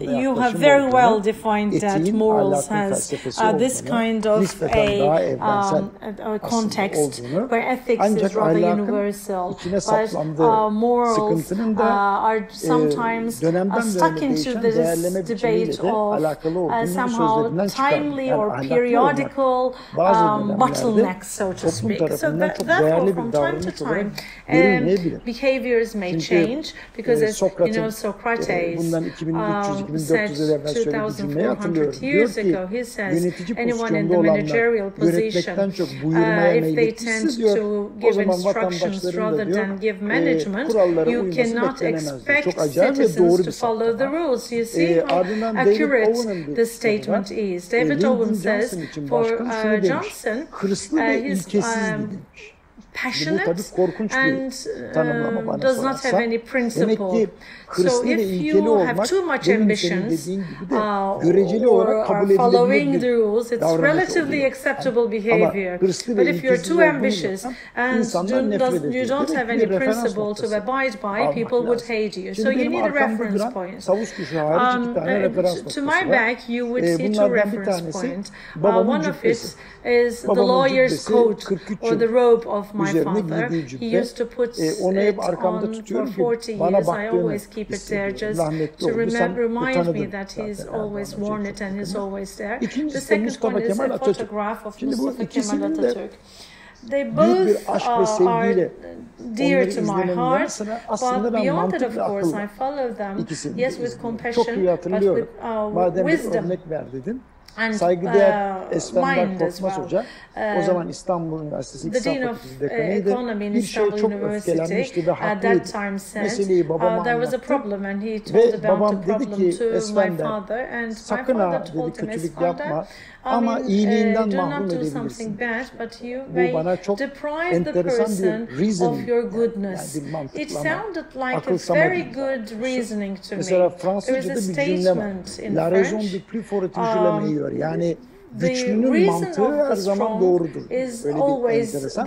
Şimdi sadece Türkiye'de değil, dünyanın her yerinde elinde o sırada gücü tutanın sürekli olarak yaptığı kötü şeye bir mantık yaratması belki o gün için kendisini tatmin ediyor. Fakat sonra bunun zararları, yan etkileri ortaya çıktığı zaman tabii büyük bir pişmanlık oluyor. Yalnız Yalıncım ben bir tek şey öğrendim.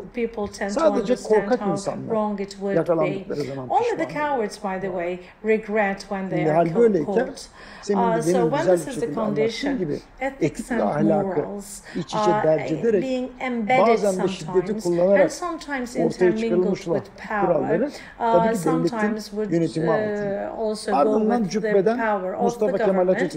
And now switching to the portrait of Mustafa Kemal Atatürk, you know that his statements and his talks everywhere he used to deliver, and he used to point always to personal interest. He says mostly personal interest blocks the social interest, which is quite natural. But he says we cannot always say that personal interest is always bad because it's good for competition. But if you've structured the entire system on your personal interest and expected everything to go smoothly, it is more chance because in some time you would find a status quo where there is no new opinion or no new idea coming up and everyone is blocked. So what do we need to do here? Within the public, valuable organizations like the Ethics and Reputation Society must emerge to emphasize some theoretical facts and make a moderation on the ethics and moral rules, always not employing the law, because otherwise the capitalist system, they say the liberalist system, but it's the capitalist system, there would be no room always by employing the capitalist system. But turning back to Atatürk, he says, yet, the institutions and governments must pay attention to the fact that the persons are not involved, because no government can replace the persons, the individuals. So as you have correctly emphasized, he shed light to the facts of the time, also drawing to the conclusion that we should be respecting the conditions of the market as well. Because if you dictate, you cannot come to the correct point. Therefore, it's really valuable and meaningful that the name of the society is Ethics and Reputation Society, not morals, but ethics. Because morals, as you have rightly emphasized, may change from one location to the other. In one country, it would be something good or something bad as another in another country. Now, upon this experience of mine, there is only one lesson that I can derive. Transparency is quite critical for ethics and reputation. If there is too much layers, too many layers of management, if the boss or the leader of the business kutucuklar içinde hiyerarşiler yarattığı zaman aslında kurum içerisinde etik ve itibardan uzaklaşıldığına şahit oluyor. Şimdi buradan yola çıkarak şeffaf ve nasıl diyeyim, gizlilik sen çok daha önemli olduğunu, eğer hani mesela affedersin yasak bir ilişki yaşamıyorsan, hani bir kurum içerisinde neyin gizli olabileceğine dair birçok soru işareti kafamda taşıdığını da söylüyorum. Mesela bir kurumun içerisinde bu kurumun müşterileri, bu kurumun tedarikçileri, bu kurumun iç ve dış paydaşları, bu kurumda çalışanların yaş ortalamaları, kadın ve erkek mi oldukları, eğitim seviyeleri, karlılığı veya vesaire gibi birçok özelliğin kurum tarafından kurumun içindeki herkes tarafından biliniyor olmasının yanı sıra aslında kurumun dışında kalanlar tarafından da şeffafça biliniyor olması etik ve itibar için önemli olduğunu inanıyorum. Niye? Çünkü ben şunu öğrendim. İtibar piramidinin tepesi başkasının sizi övdüğü yer. Yani deniyor ki Emre, Alkin ve Yalın, Alpay şu an etik ve itibar derneği için bir video çekiyorlar. Ne kadar da güzel konuşuyorlar. Demek bizim kendimizi övmemizden çok daha büyük etki yaratan bir unsur. Fakat şirketler genellikle kendilerini çok şişirip kurumlar anlattıkları için bu genellikle yüksek sesle bağır, ben buna mezarlıktan geçerken ıslık çalmak derim. Gerçek korkularını, gerçek çekincelerini göstermemek adına yüksek sesle bağırmayı tercih ediyorum. Halbuki şirketlerin katmanlar açacağını veya karar alma kademeleri arasında çok fazla katman koyacaklarına şirketin bir orkestracı yönetmelerinin etik ve ahlak açısından çok daha önemli olduğunu. Çünkü bir orkestrada kimse kimseyi kayırmıyor. Çünkü zaten yanlış çalan otomatik olarak ortaya çıkıyor. Fakat yanlış çalan kişi sen yanlış çaldın hadi sana iyi günler denmiyor. Ona doğru eğitim verilerek aslında ahenk içinde çalan orkestranın bir parçası haline getiriyor. O yüzden orkestra önemli bir örnek. Orkestra gibi çalışan bir şirkette etik ve itibardan uzaklaşılmıyor. Biz bunu nerede başardık seninle? Hatırlarsan Türkiye İhracatçılar Meclisi. Kademeler arasında çok fazla kişi yoktu. Pek az insanla çalışıyordu ve çok büyük işler başarıyordu. Bu örneği aldım sonra birçok yerde yerine getiriyorum. Şu an Ayvansaray Üniversitesi'nde tepe yöneticileri doğru yolculuğa çıkarken de seninle beraber 20 yıl evvel yaşadığımız bu tecrübenin bana ışık tuttuğunda söylemek istiyorum. Çünkü bizim amacımız para kazanmak değil.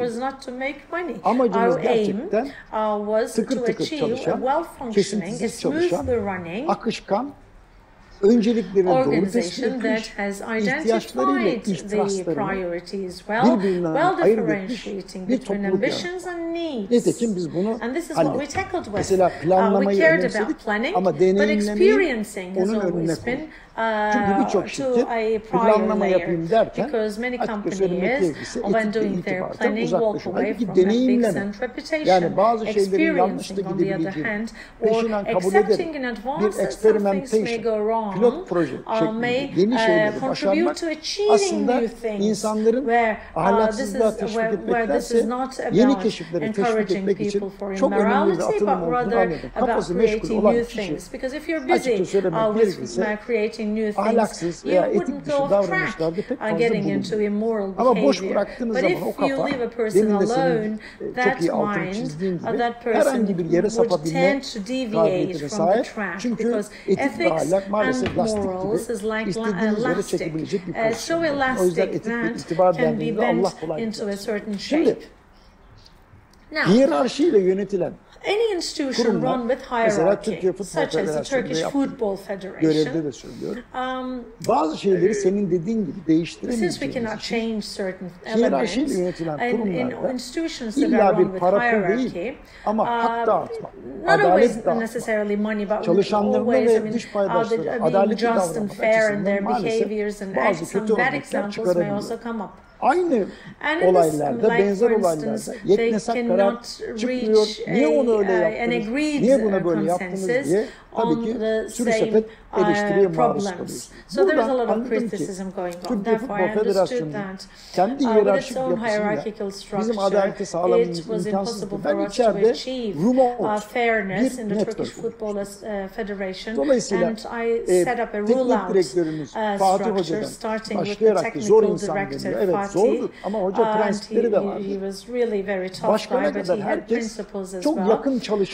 And starting off from the lowest level to the officer to the director of the Football Federation, up to the maybe Fatih Terim, on an electronic system, we created a transparent but as well an easily accessible system, but it's not like anybody who gets frustrated accedes to the director, calls them, criticizes it. It's not like that. Since everything was quite transparent and everything followed the legislation, it became an institution that would make money, and at the same time we created interesting psychology to the point that everyone would understand a very good contribution up to the level that a subjective, as you rightfully said, ama yüzyıllardır kabul ettiği bazı alışkanlıkları kurumun içine sokarak ve ben o gün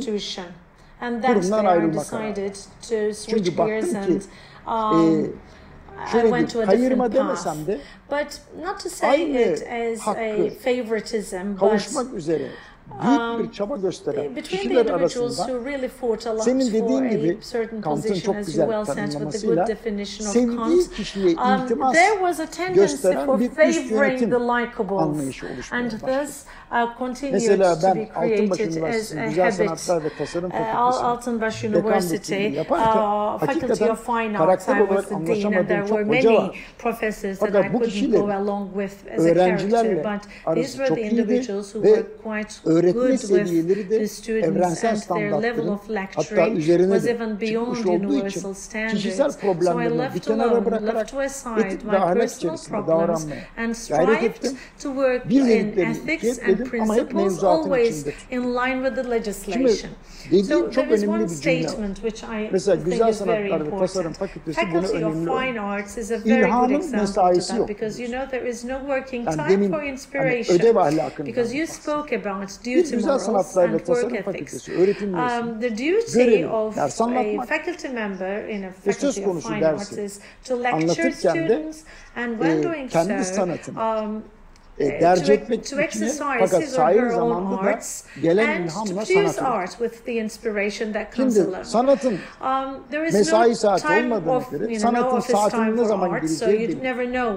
O zaman etiğe uygun davranış biçimi hocalarımızın ders saatleri haricinde serbest bırakmak fakat onlardan üretim istemek. Fakat bu üretimi isterken de baskıcı olmak. Yani sergi açmalarını teşvik etmekten genellikle imrendirmek encouragement is, more ethical to me, and envying also. And I find morals, I find more morality into envying. So I preferred the way of working with encouragement and never fighting. But as the chemistry will not always match. I mean, it's not like love when you're working in the same department. If chemistry doesn't follow, it would be the best to split ways sometimes. In a way that these individuals would thank you in return as well. Vereyim mi birazdan çok paylaşım? Therefore, if the internal and external stakeholders are involved in this network, in such a way that everyone would just function as an orchestra rather than hierarchy. Plus, you open your ears quite wide open. You would have a fine adjustment on punishment and award. Bedava verilmesi gereken bir evrakı yıllardır parayla satan bir kişi aynı işte kendisine ortaklık yapmış bir kişiye kazık atması sebebiyle ihbarla yakalandı. Bu iş böyle olur. Yani yönetici olarak bilmeniz gereken şey şu ki şirketin ya da kurumun içerisindeki ters giden işleri yakalayamazsınız. Hele ki hiyerarşi çok fazla ise bir yerlerde kaybolan işler olur. Ve önemli bir örnek daha vereyim. Çok meşhur bir hikayedir. Ünlü bir futbolcu transfer taksiti için Kadıköy iskelesinin önündeki büfeyi talep ediyor. Tamam diyorlar, hayal veriyorlar. Fakat imkansız bir şey. Beklenilen ciroyu bir türlü yapmıyor. Sonra öğreniyorlar ki tabii kendisi futbolcu olduğu için büfeye bakamayacak. Büfeye bakmakla yükümlü arkadaş kendi malını mı satıyormuş meğerse. Nasıl?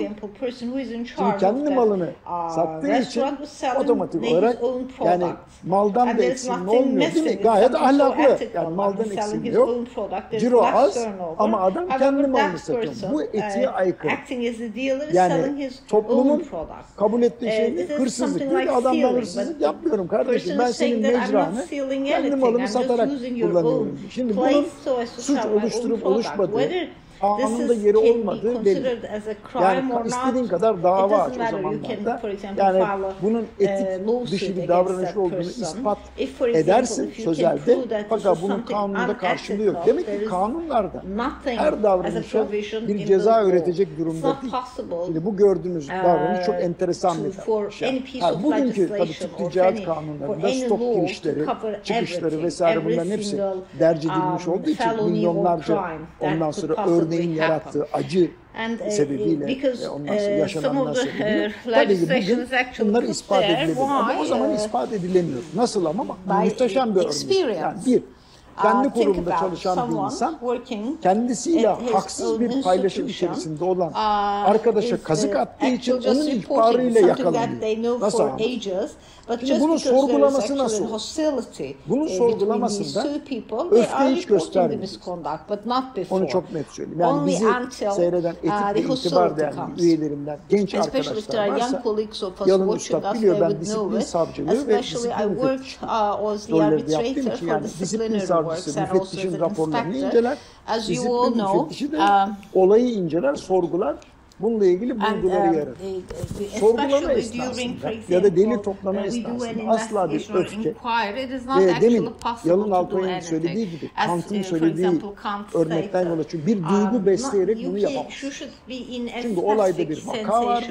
Siz bu vaka analizini soğukkanlı ve duygulardan arındırılmış, öfke ve korkulardan da arındırılmış yapmak zorundasınız. Öfke ve korku aklın katilidir. Biz aklı başında bir iş yapıyoruz çünkü. Etik ve itibar önünün sonunda felsefesi olan aklı başında bir iş. Öfkeyi nereden söyledik?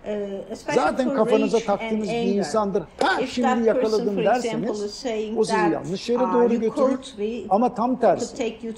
Korku yani üzerindeki işi bir bakıyorsunuz ki ta yukarıda başka yerlere doğru gidiyor ama korku içerisinde soruşturmanın önünü kesmeye ve korktuğunuz kişiye ulaşmasını engelleyen böyle geçiştirmelere giderseniz bakın bu da etik ve ahlak dışı bir davranış. Sonuçta kurum içerisinde eğer demin Yalın Alpay'ın bahsettiği gibi hiçbir esnekliğe yer kalmayacak şekilde gayri ahlaki ve etik dışı bir konu bulduğunuzda mutlaka bunun üzerine gitmek zorundasınız. Yöneticiler olarak buna karar vermek zorundasınız. Çok sevdiğiniz bir iş arkadaşını kollayamazsınız. Eğer etik dışı bir iş yapıyorsa mutlaka onu göndermek zorundasınız. Bana oldu. Bir başka kurumda çalışıyordum. Bir tane hanımefendi kapıdan içeri girdi ve bana direkt olarak çok da iyi tanıdığım, çok da aslında sevdiğim, ondan sonra sevk ve ileride güvendiğim bir kişi hakkında olmayacak şeyler anlattım. Ne yaptım biliyor musun? Kulaklarımı böyle kapattım. Kızcağız şaşırdı. Ne yapıyorsun? Evladım dedi. Ben bunu bu sıcaklıkla dinlemem. Hemen eline bir kalem kağıt al ve şikayetini baştan aşağı kadar yaz, altına imza at ve yemin et. Yemin ediyorum ki bunlar doğrudur diye soruşturmacı var, haberiniz olsun. Yemin almak zorundasınız. Tamam, bir şahit huzurunda yeminli ifade almak. Bu yeminli ifadeyi git dedim insan kaynaklarına bırak. Ve bıraktım. Bomba gibi bir şey oldu. Yalın. Bombayı bırakmış gibi. Peki bu niye oldu? Yine aynı mesele. Meselenin özünde birkaç kişi var. Fakat o benim hakikaten tanıdığım, sevdiğim, hiç de tahmin etmediğim kişi birkaç tane insana aynı muamele yapmış. O muamele büyük bir kıskançlık ve öfke yaratmış. Bu öfkeyle ihbar oluyor. İhbarın sonucunda biz bu kişiyle ilişkiyi kestiğimiz gibi bir de soruşturma açtık. İşte bu kadar basit. Ha, yapmayabilir miydim? Hayır. Alakası yok. Ne kadar seversem seveyim. Yapmak zorunda. Yani bu, şunu düşünün. Sevdiği bir yakınını ya da arkadaşını ameliyat etmek mecburiyetine kalmış doktor gibi davranmış. Yani ben bunu yapamam, edemem falan filan gibi yok. Yani mecbursanız yapacaksınız. Sevk ve idare. Son olarak onu da anlatayım. Kolay bir iş değil. Yani tahmin edersiniz. Yani binden fazla insanı yönettim. Tek başıma yönetemem. Tek başına yönetilmez. Ama sevk ve idarede bildiğim bir gerçek. Rütbesi yüksek olanı değil, tecrübesi yüksek olanı dinlerim. Çünkü iş hayatı içerisinde bazen çok genç ve tecrübeli olmayan ama parlak başarılar göstermiş arkadaşlar rütbece yukarı çıkabiliyor. Ve bu arkadaşların adalet, nezaket, saygı ve vefa konusunda daha eğitilmesi gereken çok uzun bir süre var. Ebu Müslim Horasani'nin dediği şeyi hiç unutmam. Demiş ki öyle liderler gördüm ki dostlar nasılsa bizdendir diye uzak tuttular. Düşmanlar dost olsun diye didindiler. Düşmanlar hiç dost olmadı ama sonunda dostlar düşman oldu. Her ikisi birleşince yenilmek mukadder. Bunu niye söylüyorum?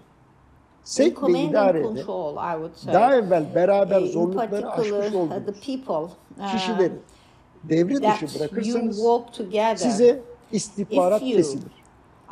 Çünkü yeni atadığınız yönetici hep içinde saklar ve dolayısıyla siz felaketi olduktan bittikten sonra öğrenirsiniz. Ve o gençleri, o yeni atanan üst düzey yöneticileri ahlaksızlığa sevkinden önce yakalama ihtimaliniz ortadan kalkar. Ve güvendiğiniz kişileri uzakta tutup yenileri şirketin içine koydukça maalesef şirketin refleksleri de bu konuda yavaşlar. O yüzden burada akılcılık, liderlik, sevk ve idare konusunda doğru iş yapmak istiyorsanız şirketin içindeki nesilleri birbiriyle barışık hale getirmek istiyorsunuz. Bunu da yaşadım. Yani şirketin içerisinde belli bir seviyede kalmış ama yıllardır çalışmış olan personeli, tecrübesiz olan genç ama yetenekli arkadaşlarla değiştirdiğinizde otomatik olarak bir anda yöneticiye doğru akan bilgi kesiliyor. Şimdi bilgiyi duymadığınız zaman yapsakçı haline geliyorsunuz ya da alsakçı haline ve sizi korku ve gerginlikle yönetmek mecburiyetinde bırakıyor. Bak burası çok önemli. Yani tecrübeli, liyakatli kişiler yerine geleceğin tecrübelileri koyup şirketi bir yere doğru çağ atlatmaya çalışırken ya da mesafe atlatmaya çalışırken raydan çıkan işleri gördükçe hiç meyli olmayan bir lider bile korku ve gerginlikle yönetmeye başlıyor. Sürekli korku salıyor. İşiyle tehdit ediyor vesaire. Böyle durumlarda gelecek kaygısı ortaya çıktığı için etik dışı, ahlak dışı ve itibar dışı davranışlar da ortaya çıkıyor. Şimdi buradan özete geçeyim ve bitiriyorum. Hiçbir firmayı, hiçbir kurum, hiçbir sivil toplum örgütünü korku ve gerginlikle idare etmek iyi bir şey değil. İnsanlar aslarının üstlere rahatlıkla bir şeylere itiraz edebildiği, soru sorabildiği yerlerden hoşlanır. Ve personelin önemli bir kısmı korku ve gerginlik sebebiyle performanslarını düşürürken etrafında ilham verici kişilerin yaşadığı şirketlerde ise personelin sıkı durum performansını %224'e çıkardığı gözüküyor. Bu Bain & Company'nin araştırması benim. Ve ben bunu gerçekleştiriyorum. Yani sürekli korku, baskı, birazdan seni işinden alacağım, görecek misin, ne yaptın sen, kimseye söyleme, bunlar aramızda kalsın gibi şeyler. Aslında demin senin de Kant'la beraber ondan sonra çok güzel kuramsal giriş yaptığın gibi aslında hangi zaman diliminde olursa olsun, hangi şartlarında olsun eğilmek, bükmemek gereken aslında kurallardan bir tanesi. Şeffaflık, dürüstlük, adalet, vefa, özgürlük, nezaket, saygı. Tüm bunların hepsi zaten akılcılığa çıkıyor. Ben lafı çok uzattım. Burada kesiyorum. Çok teşekkür ederim. Çok güzel özetlediniz hocam. Ben de bir iki şey söyleyeceğim. Benim tabii deneyimim size göre çok azdır. Çünkü ben timden sonra neredeyse tek başıma hayatımı kazandım. Ve timde de 6 yıl oradaydım ama sizle tabii ömürlük birlikteliğimiz. Şimdi timdeki o sınırlı tecrübemde şöyle bir durum olmuştu. Siz tepe yöneticiydiniz o zaman. Tıpkı söylediğiniz gibi herkes işini yaparken mutlaka bir yaratıcılık koymaya çalışırdı. Fazladan bir şey. İstenenden daha fazlasını yapmaya çalışırdı. Ve alt tarafta konuşulan şey Emre Hoca'ya ayıp olmasın. Herkes işini, Emre Hoca güvendi, bize bu işi bıraktı. Sakın bir hata olmasın, onu en mutlu edecek şekilde bitirelim. Çünkü ona sakın ayıp olmasın. Böyle bir şeyi tutturmak öyle sanıyorum ki kurumsal kültürde aşırı zor ve bizimki bir anomaliydi. Bana da bu huylar geçmiş. Şimdi işte tek tük yöneticilik yaptığım yerde aynı uygulamaları yapıyorum ben de. Çok iyi sonuç alıyorum. Teşekkür ederim. Sizin son bir o zamanki söylediğiniz sözünüzle bitireceğim. Başarı varsa sonuçta hepimizin, başarısızlık olmuşsa sorumluluk benim. Bizi hep öyle yönetiyordunuz o dönemde de.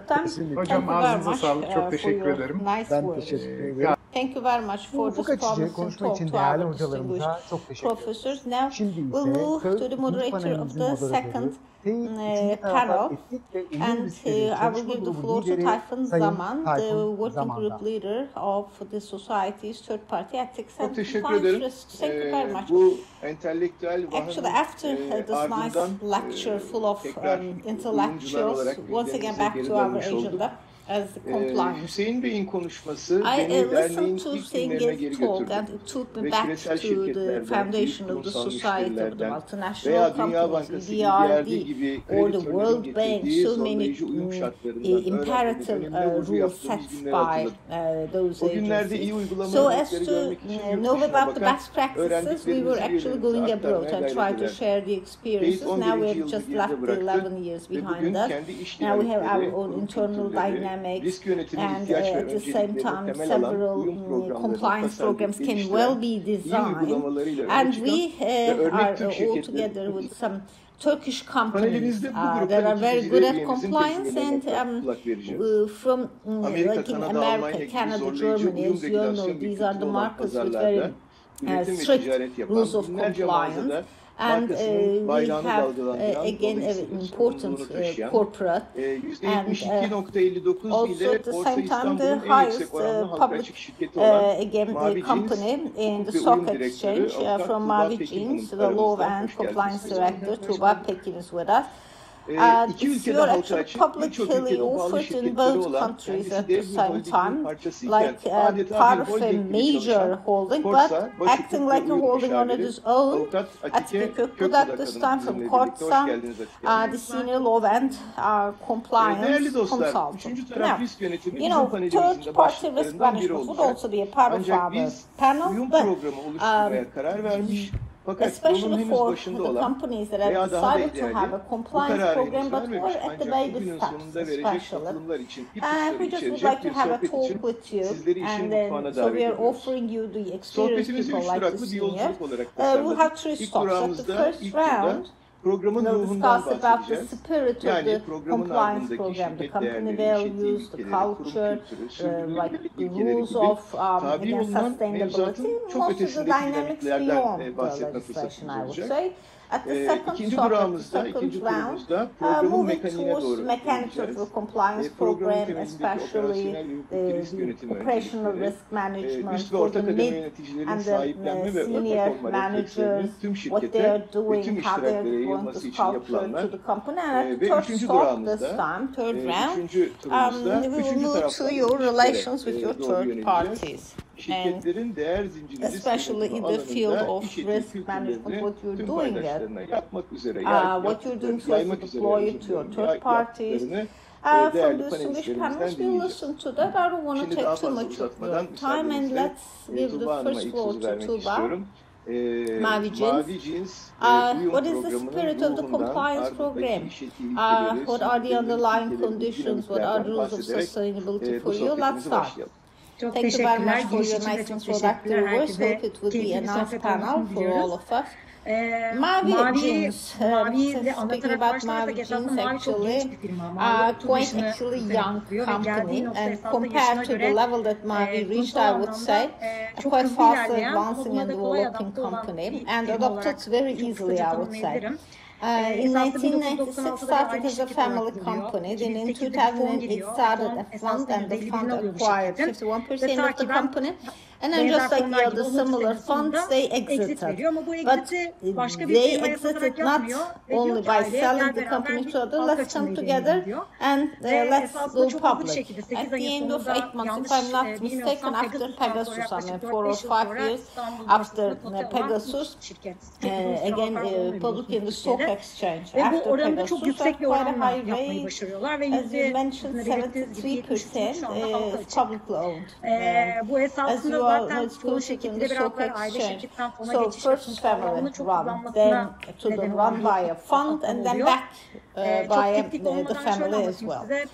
And there are 6 members of the executive board of Mavi Jeans, and 50% I would say are selected by our shareholders, and then 3 by the others. For example, even if the family with the highest share of the company says no, if the others are saying yes, then yes is considered as the vote. I mean, they even, for example, can say no to our articles of association. What I'm trying to say is that we actually had a great communication. Communication discussed a lot in this panel. Communication transparency is so important. Sharing everything immediately. And of course, we are a public quoted company, so. And I can say these are in particular, I would say the international companies. And we have to obey some of the rules because we are at the Istanbul Stock Exchange, but it's not the only thing. Everything that we're doing, all our plans and everything done together with the analysts, and we share everything together. If we fail to do so, otherwise we actually will not be transparent. We also learn a lot from them. Our general assembly meetings and everything at the same time so transparent as we're quoted on the stock exchange. So that's how we approach. Compliance process, looking at the compliance stuff, of course, after being quoted, we started it actually in 2017, I would say, and we are actually, it's great that we are a part of again, society. We joined so many panels and all, and we try to integrate so many different people from different departments into this process. But at the same time, we have a compliance program. We have our own compliance department. Our law team is a part of the compliance program. It's the 6th year, and we still continue to develop ourselves and try to understand how better we can do it, how better we can do things. And the analysts and the investors told us that it's okay, great, you have a compliance program, but we would like to see a member of the executive board That's a part of it. Appoint someone. How is it going to be possible? I mean, we thought maybe the entire executive board must be in charge of compliance. No, we just wanted to see a spokesperson. And they asked us to establish a committee, compliance committee. We identify the working conditions. It is revised every year. I mean, the activities of the law and the compliance departments at the same time approved by the executive board. And we just try to improve ourselves. 3 years ago, this time comes Sustainability Committee. We established a Sustainability Committee. We also appointed another member of the executive board to be in charge of it.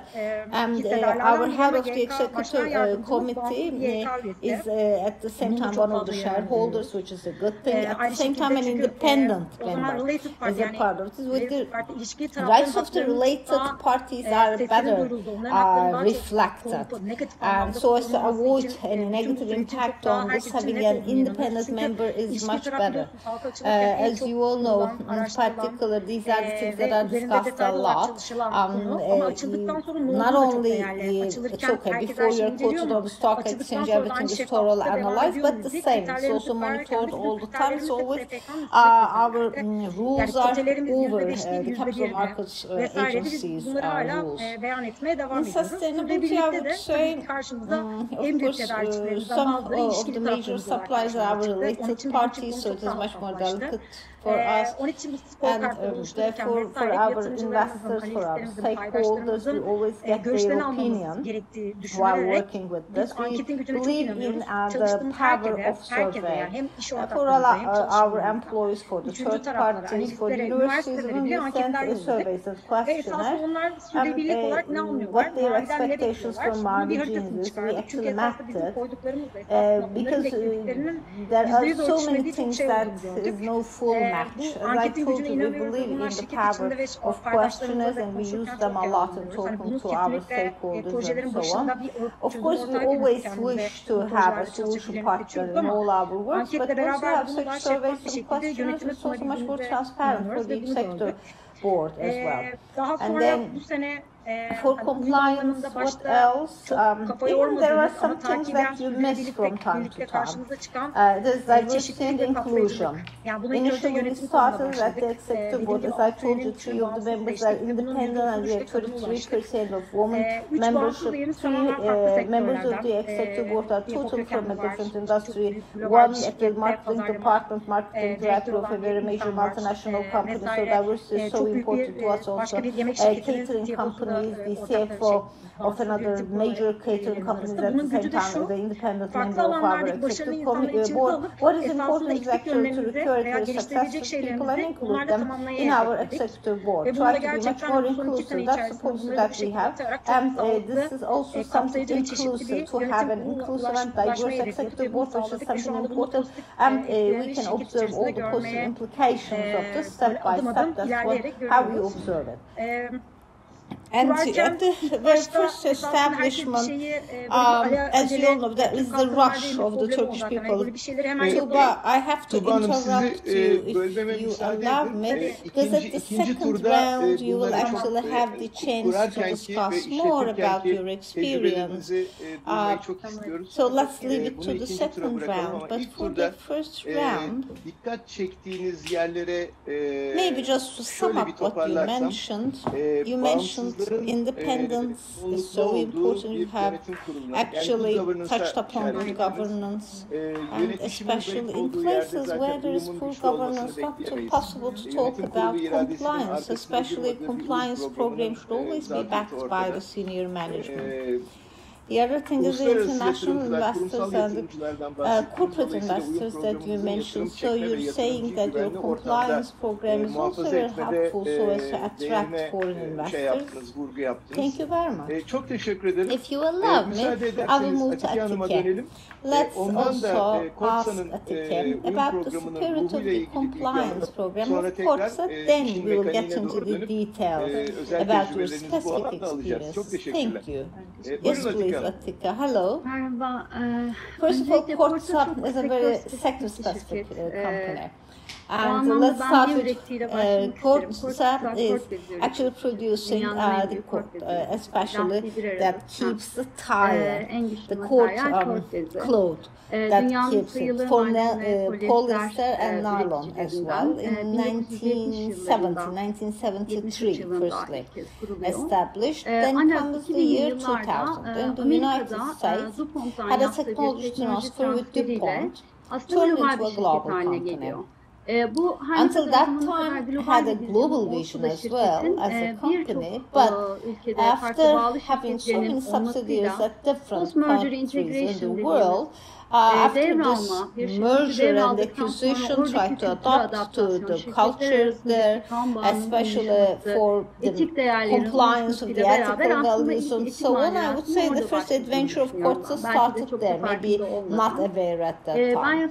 I've been working at Corsa for 11 years, especially for mergers and acquisitions and so on. So many things. I would say the activities of the company have changed a lot from beginning, with some open innovation, an R&D center, established a composite company, a composite R&D,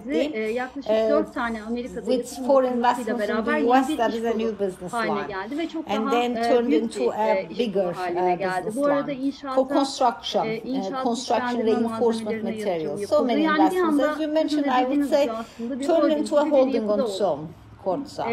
And therefore the countries that we are in contact with are changing all the time. Why it is important? This is reflected in our compliance program. Why? Well, because I think it's about actually Corsa's motto is about reinforcing life. In all countries that actually we are going, the motto of the company is always the same. For construction, we are reinforcing life. Actually, we also reinforce each and every person that we touch. Same actually for nature. And in particular, in terms of sustainability where we are. Therefore, we're just going with one single vision. And in our compliance program, it's not only with regards to compliance to the regulations. As an example, in the United States, working over 12 hours is not a problem. But we offer, for example, the same conditions for all employees with the sustainable employment policy. We have, for example, working hours for all employees in all subsidiaries. Or in California, for example, as an example, in California, especially there is actually a must for the training for husbands. We have 3 subsidiaries in California. If, for example, for the managers, for example, for 2 hours, and for a regular employee 1 hour first training is a must. This is for each and every form of harassment and violence, because we're against it. It's not only in California, for example, in all our subsidiaries we have such awareness raising programs. So I think for the compliance program, while we're shaping it, the spirit of the compliance program, I would say hangi sektördeyiz? Bu sektör that we're working on, whether it is a regulated sector or not, whether there are things that we have to pay attention to. Or, for example, once you set some rules, your internal rules and regulations, whether you are equal to everyone, whether you offer the same opportunities to everyone, not only for ourselves only, also for our business partners. We are just trying to have a model, be a role model for the others. That is how we approach. I think same for the holding. I don't know if time allows, I don't know, but you can warn me. The only thing, difference between us and the holding is that, of course, our ethical values are common. We follow the same ethical rules, but they are not producing anything, but we are a producer. And therefore, the risks are different as a producer company, as a manufacturer. So, for health and safety, for example, it is more priority to us. Because before financial meeting, for example, it's all about health and safety at work. So, maybe if you're not a producing company, maybe the priority would be different. or the risks, for example, the personal protection law risk is maybe low, but not the case for another holding company. So for our compliance program, I would say it's specific to that specific company. That's how actually we structured our program. Thank you. Just to wrap up what you mentioned so far, dikkatimi çeken şu oldu. You are acting in several different geographies, therefore you are subject to different pieces of legislation. As a best practice, what you're doing is that you have a certain level of standards to, for example, compliance. If, for example, your company standards better than the local regulation, follow your own. If the local regulation is much better, then follow the local regulation. But I understand that you apply all the regulation likewise everywhere. In particular, of course, for ethical and for human dignity, in even such a sensitive topic, for example, you follow the same rules in all your subsidiaries, in all territories with your footprint on, so you raise the standards and the bars of that specific country, which is a nice thing I would say. The other thing that you mentioned is that at the spirit of compliance, is all about the raison d'être of your company. That is the motto of the company. In particular, in your investments, in your financials, in your relations with the customer, in your compliance program, this is at the core. That motto is, which is also good to have a full integrity with all the holding companies. Therefore, the message would be conveyed to all stakeholders by this way. Thank you very much. In both countries, we understand the spirit of the compliance program. Let's move to the dynamics and the mechanics, in particular, the regulations that you are subject to, and even maybe how about the compliance of culture within among your own employees that are subject to the same regulation. As you all know, we're always saying that the top management should own this process. This is what we are saying. But how about those in the middle, from top to bottom, especially the mid-level managers? What type of a program that you offer to them, and how you actually deploy it to the others?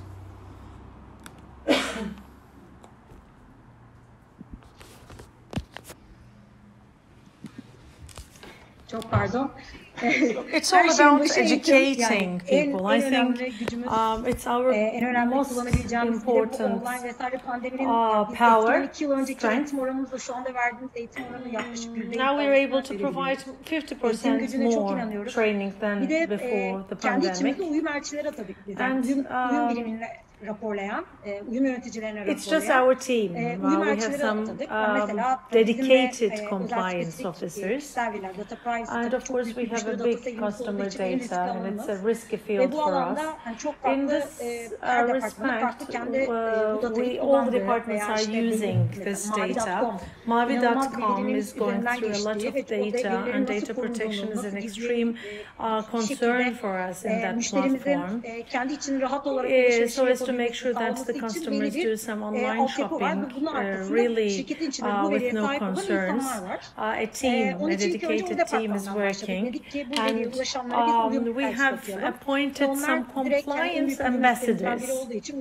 And with the lawyers, they started working. And as Atike said, every company has different and specific compliance risks, ethical violations. For instance, human resources department is making a lot of work into mobbing, working conditions, these kind of things. And then we decided that in the HR department we need some dedicated compliance ambassadors as well.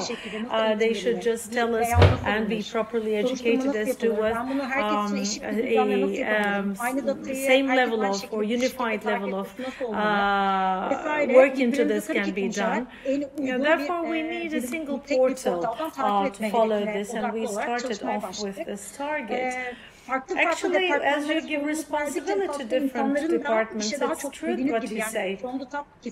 And our CEO is our ambassador as well, a person who just keeps talking about the importance of principles. But one thing that is quite right, which we also see in practice, is it is at the end of the day the employees that are doing the job. So their function as an ambassador really is important. But I always tell them, maybe you don't know if something is ethical or not. Like you get a gift and you don't know if it's really ethical to accept it or not. Ask to your superior or an ambassador. And there was an incredible number of questions being asked after we clarified this, and people just keep learning things, and sometimes just the need for asking to a moderate level of managers is quite valuable, and they really have a big contribution to it. They are working with the compliance ambassador, they are reporting to it, and we tried to find transparency there as well. Because at the end of the day, it's a single reporting way of functioning, and there are of course still some aspects that we need to improve, but at least the reports, at the end of the day, a reporting that comes up. Because at the end of the day, if the report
tavsiye ediyorum. Yani gönüllü uyum elçileri değil de gerçekten zorunlu uyum görevlileri atanmasının yararlı olduğunu düşünüyorum. Çünkü ilk başta kimse buna çok sıcak bakmıyor.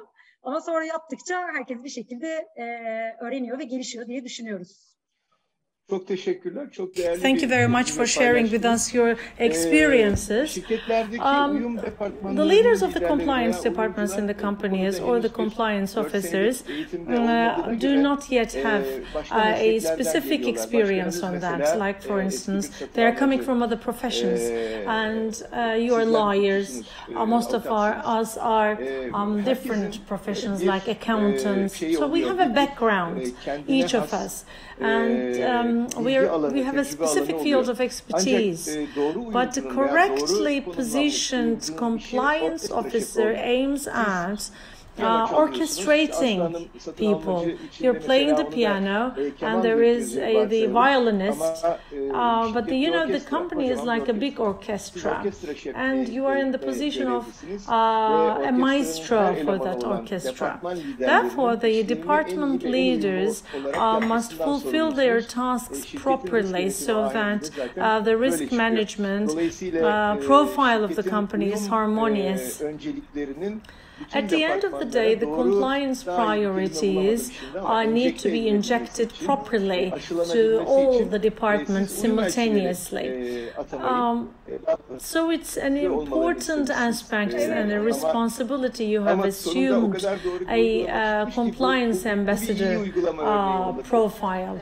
And I think the compliance policy also helps because there you need to write down the tasks and liabilities of everyone. Only if you can orchestrate this process well, and only if you can explain it correctly to your people, everybody will have a proper execution. In good practice, for instance, for many people, there can be, question marks in their minds. Why would they ask it? Why would they want me to do it? But if you explain with examples, it really helps, and we believe that really educating your people helps. If I remember correctly, in the first panel, Arçelik emphasized that as well. If you endeavor to manage the risks and explain people why you want to manage the risks, there would be no resistance. And one thing that caught my attention in what you've said, compliance is about keeping your eyes and ears open all times, and the ideal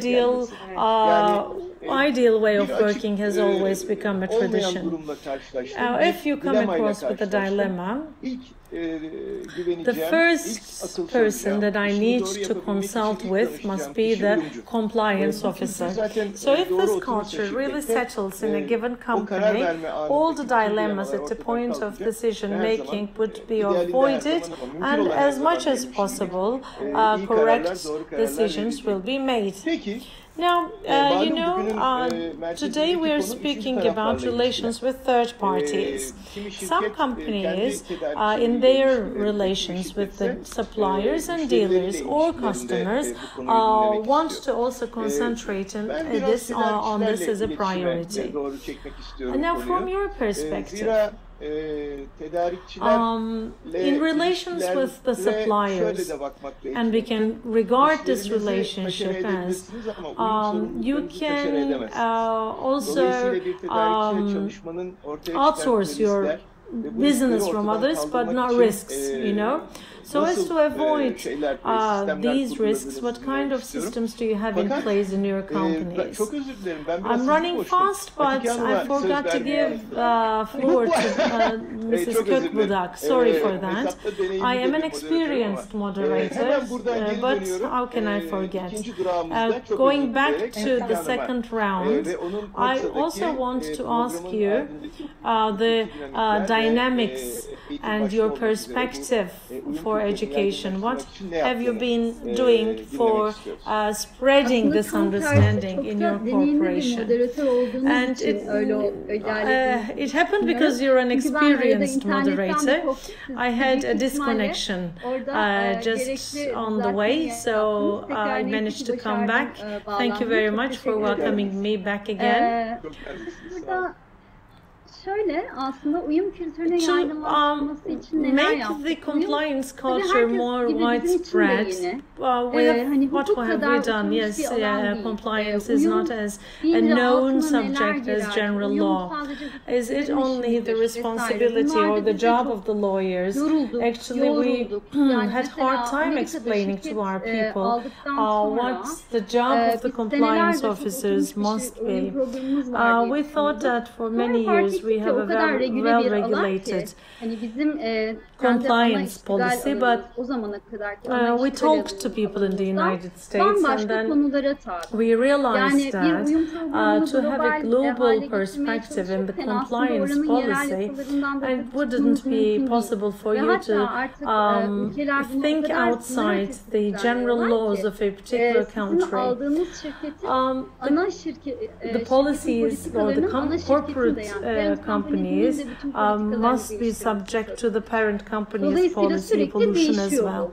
So it's a dynamic process. It keeps evolving. What kind of rules there are there? And is it really too much if you do too much? Like for instance in aviation and defense industries, For instance, rubber is used, but the rubber reinforcement is not a very critical technology in the center of the technology transfer. Therefore, when checking with the compliance programs, the first thing that we need to look at is which part of compliance would it fall, and whose best knowledge would be possible there. And we need to have a good understanding, because I need to consult with the person who is knowledgeable with technology, and I need to ask that person what kind of limitations we might be facing if we're sending a given product to a given country. Or if we're discussing from the perspective of competition, I need to consult with the procurement officer. Or if I'm speaking about human rights, I must also consult it with our HR department, because otherwise I wouldn't have a very well or dedicated way of complying in this respect. Therefore, we're speaking about an integral approach. We're all leaders. It's like a pool that we're leading things into, and there the correct knowledge would be accumulated. If necessary, there would be the need for updating ourselves, and we never regard compliance as a sole business of a dedicated department. Therefore, even when we are writing down competition policies, when we are giving training to our people, we always consider compliance a part of this process, because if we are getting in contact with a different country, we might be facing different regulations as well. So this is not the job of a single person, and it's not possible for that to be so. The more we all are involved within the corporate culture, the better it would function. Thank you very much. Well then, those who are to make a new design or to write down from scratch their compliance policies, bundan sonraki gelişimini planlayan Haziran'a we may also say after this talk, as a very good summary, if you would design compliance in isolation from the business processes, you would mistake, you would just be, you would fail. I always consider this as the functioning of a brake in a car, but brake in a race car. You need the brake not to stop, but to go faster. So if you consider compliance from this angle, if you were to design compliance with the department leaders, your life would be easier. Otherwise, it would end up with a poorly defined compliance where it stands there to hinder people from doing business because of the bureaucracy that entails with it. So it would mean that you have a poorly designed program, and it would be about time to redesign everything.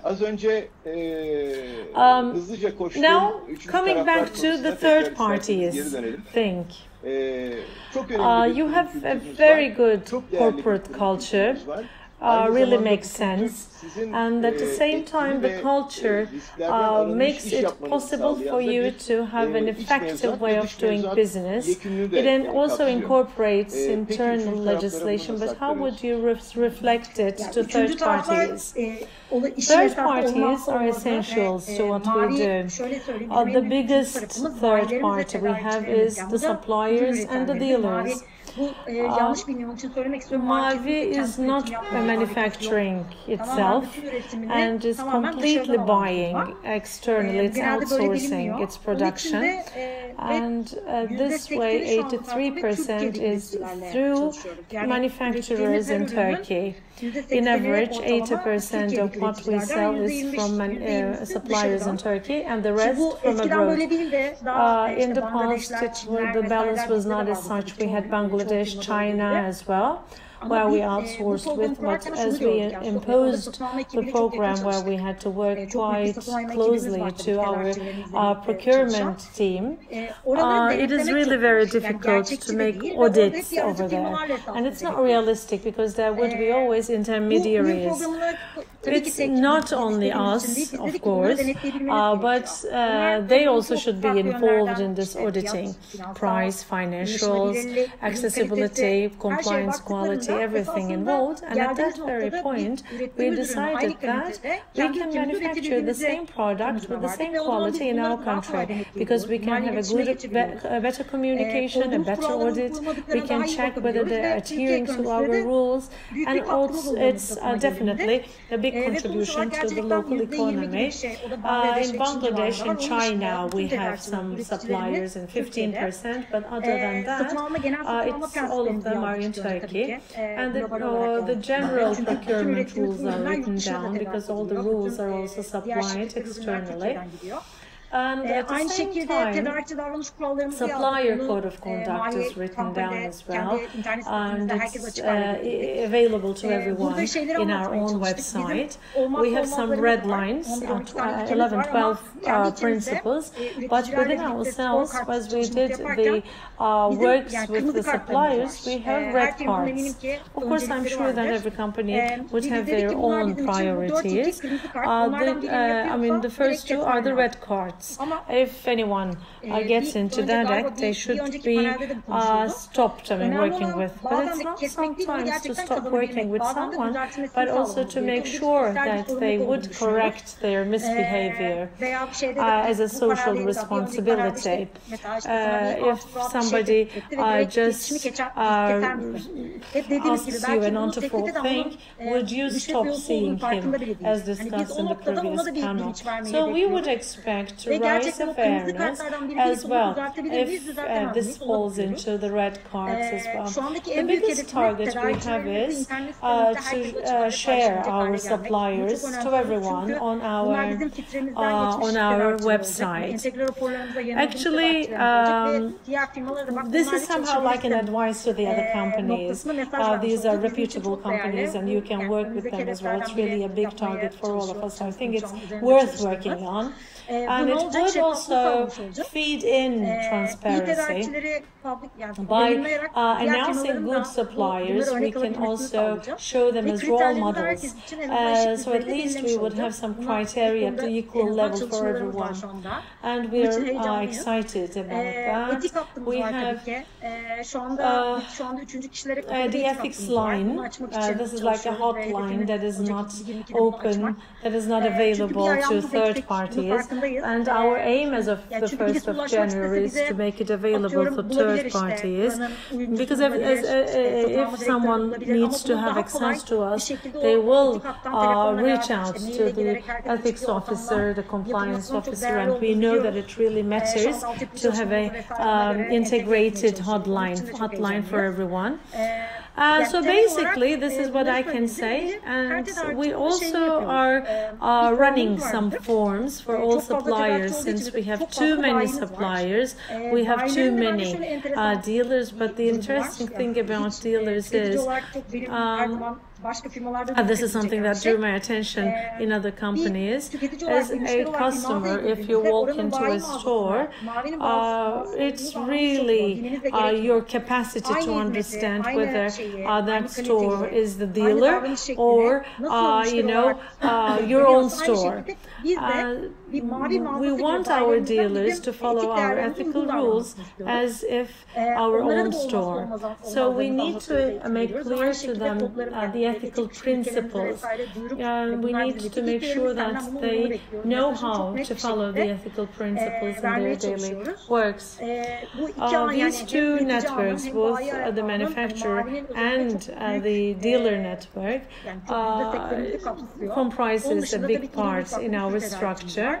Of course, with the procurement department 2 years ago, we had created a form which includes questions such as how good are the people, and is there been an inquisition, something like an investigation about you in this respect?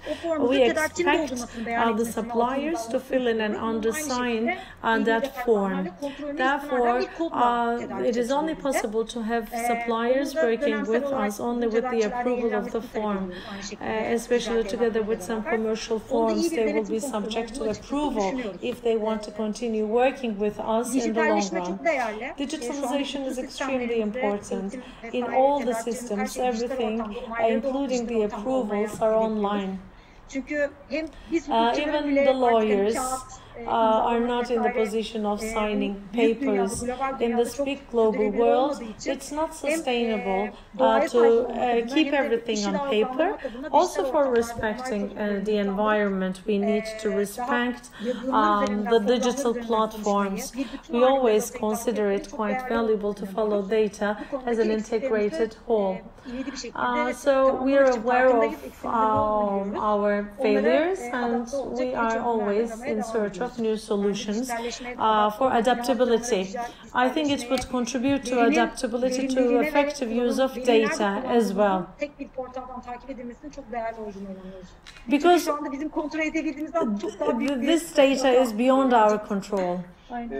Çok teşekkürler. Belki bir üye tecrübe günü yapar ve sizin tüm tedarikçilerinizi veya önceki tedarikçilerinizi, büyük tedarikçilerinizi rakiplerinizin de dahil olduğu tüm kamuoyuyla paylaşmanızın arkasındaki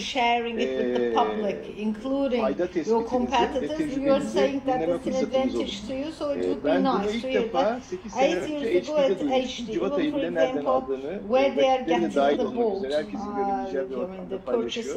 Malum Türkiye'de şirketlerimizin en sadakatle koruduğu veri aslında tedarikçilerimizdir.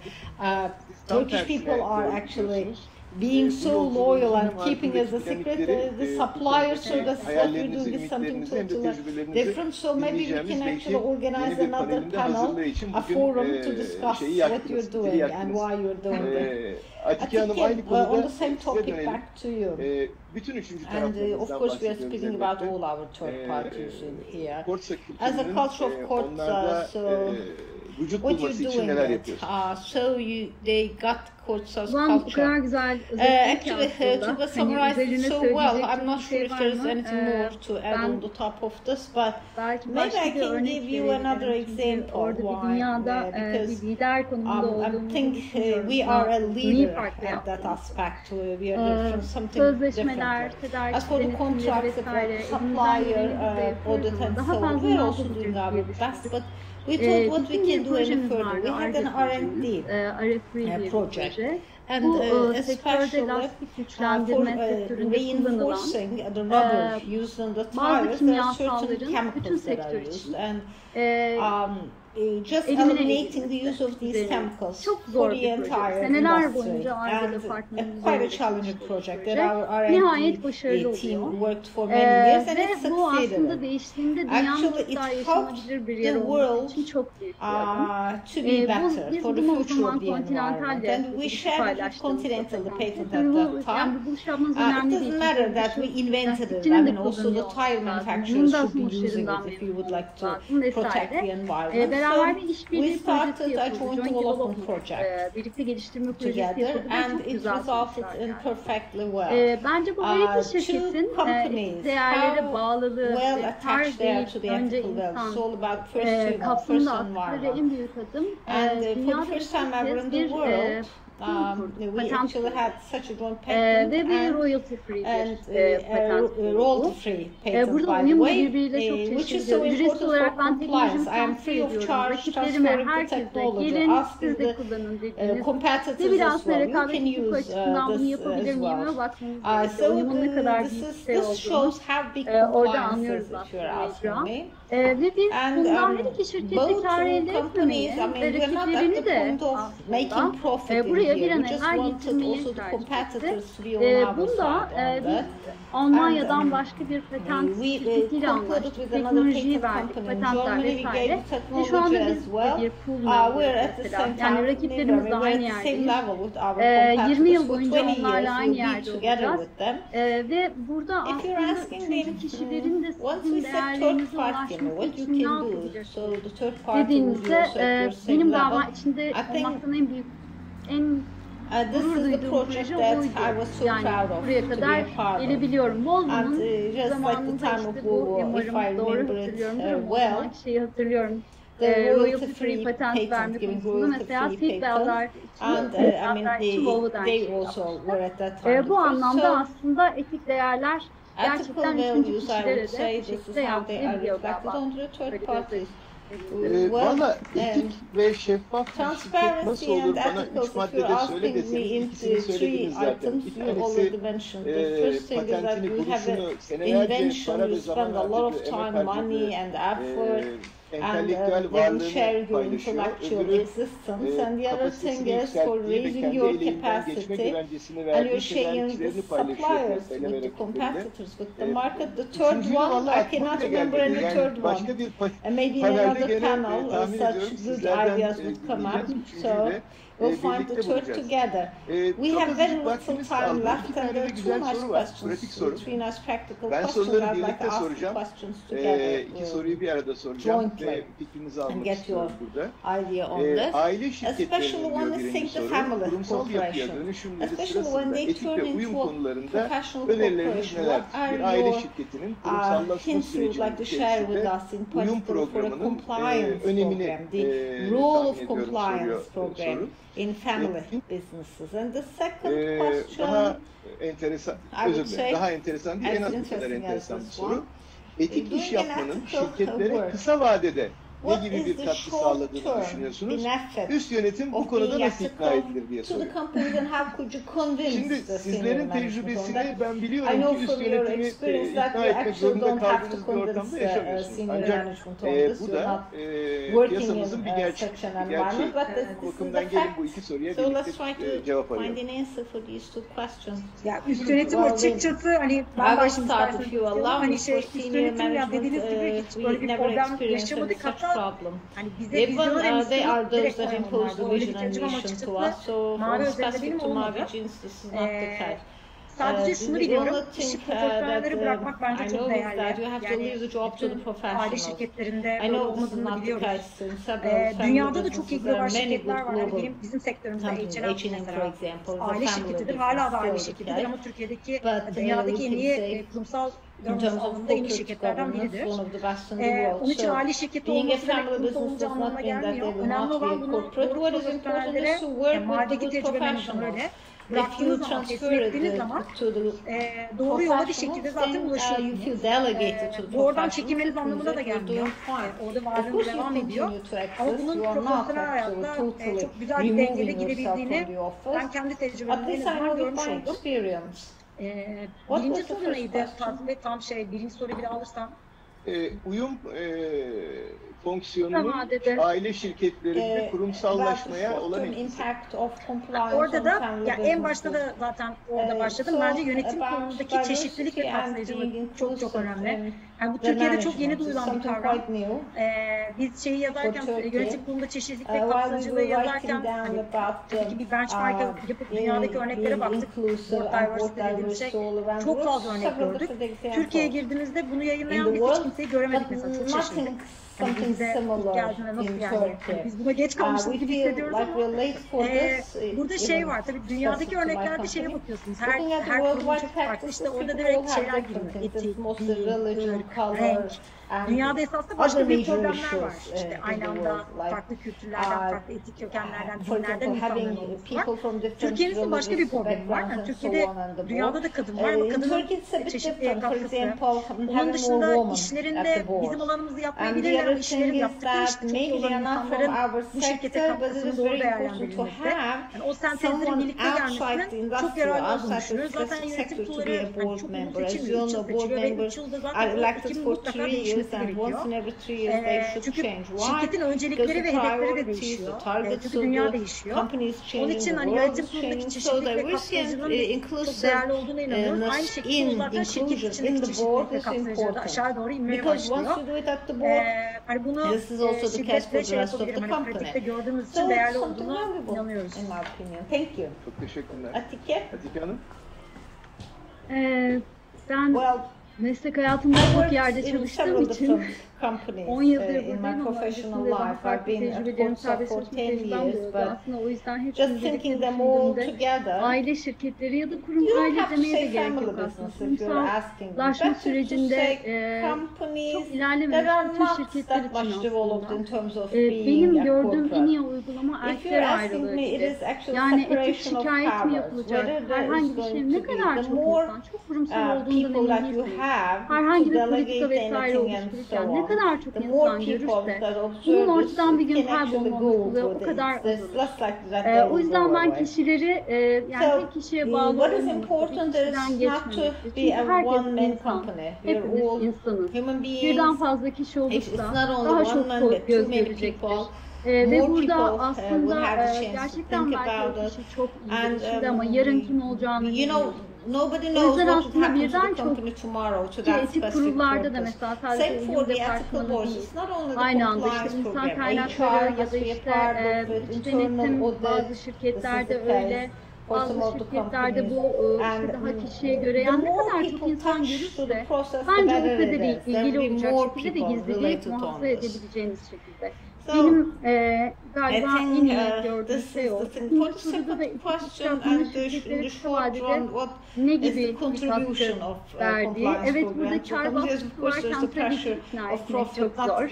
Yani sonuçta hepsi para kazanmak. Benim buradaki haklı olarak şirket yani. Ama buradaki benim kişisel gözlemim daha şöyle. Daha doğrusu bizim gözlemimiz şöyle. Quality documents aslında uluslararası iş yapan şirketler için söylüyorum.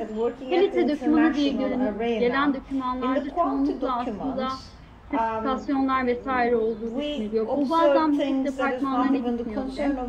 Oysa ki bunun içerisinde şirketin insan haklarına saygı olmasıyla ilgili zorunluluklar var. İçerisinde işte rüşvet ve yolsuzlukla mücadele ile bizden bekledikleri var.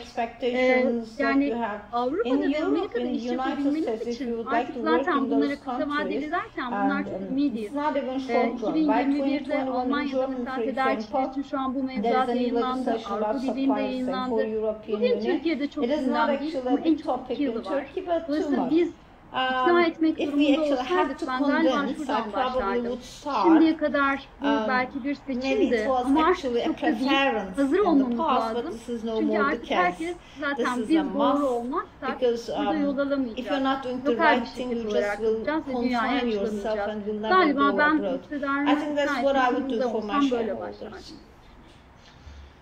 Müsaade ederseniz ben de bir nacizane yorumla bu soruya cevap vereyim, soruya da. Şimdi kısa vadeli tanımlamak lazım tabii. Ama Atike Hanım çok güzel bir şey söyledi. Kar beklentisi ve kar baskısı. Ama ciro baskısı demedi. Karın ortaya çıkabilmesi için risklerin etkin yönetilmesi ve giderlerin azaltılması lazım.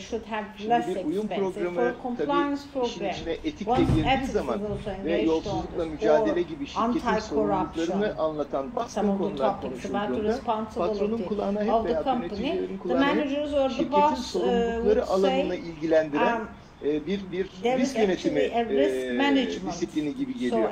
Ancak şirket kaynaklarının kötüye kullanılmasıyla mücadele, suistimalin önlenmesi, iş ilişkilerinde veya hukuki ilişkilerde risklerin yönetilmesi, cezayla Amerika gibi bir yerde veya Anglo-Sakson tabiiyetle çalışıyorsanız özellikle yolsuzluk alanında yıkıcı cezalardan kaçınma, tedarikçilerle olan iş ilişkilerinin daha verimli olması, daha karlı olması.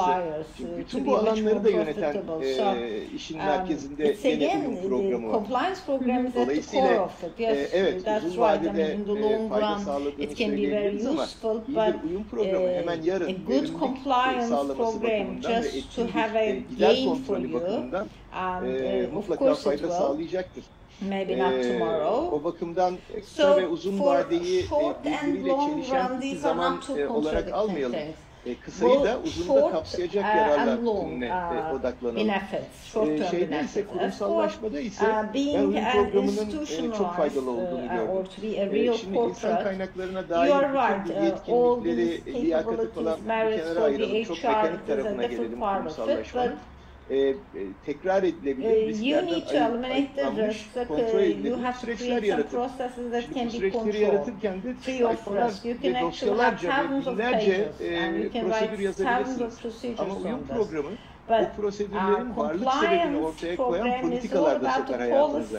Dolayısıyla politikaların olduğu yerde durumlar değiştiğinde o politikaya uygun yeni duruma yeni iş süreci yazmak çok kolaylaşır.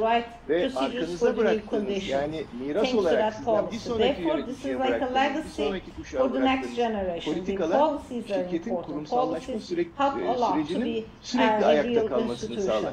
Ve politika yaratan şey uyum programıdır. Yani uyum programı dışında politika olmaz demiyorum ama politikayı mecburen hayatımıza sokan, dolayısıyla zorunlu bir fayda yaratan şey uyum programı.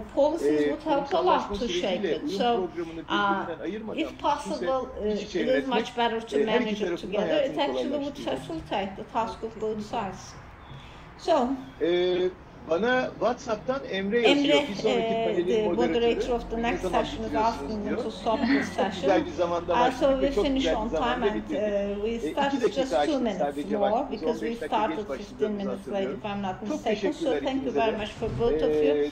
As I told you, especially for those who are writing their new compliance programs, and so it's been quite an inspiring panel. Hope this is also the same for the others who are listening to us. So once again, thank you very much. Now we'll move to the next panel.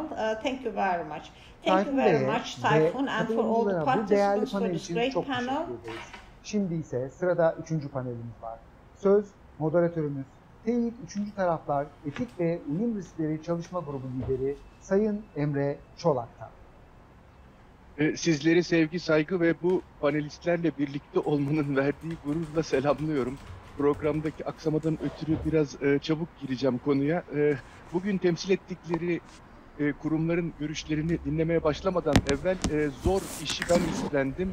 Panelistlerimi kendi onaylarıyla sizlere ben tanıtacağım. Okay, I will introduce our panelists to you. Emine Hanım işletme yüksek Emine lisansı olan bir is a lawyer hali hazırda Sektörel Dernekler with an aftergraduate degree for business administration. Kadın Girişimciler At the same Derneği time, a member of the executive board of women entrepreneurs, Dünya Melek Girişimciler and also in the international, the World Forum. She has also been a part of it, and she has an experience in the private sector as well. Turun Günal has for more than 32 years been working as the CFO, HR, information technologies, supply chain departments of his companies, and he knows the sector and the company quite well.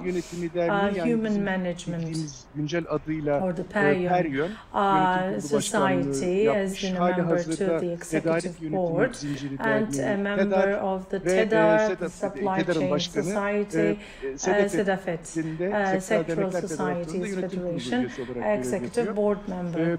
The third panelist is a doctor, but throughout his career he has for 3 times changed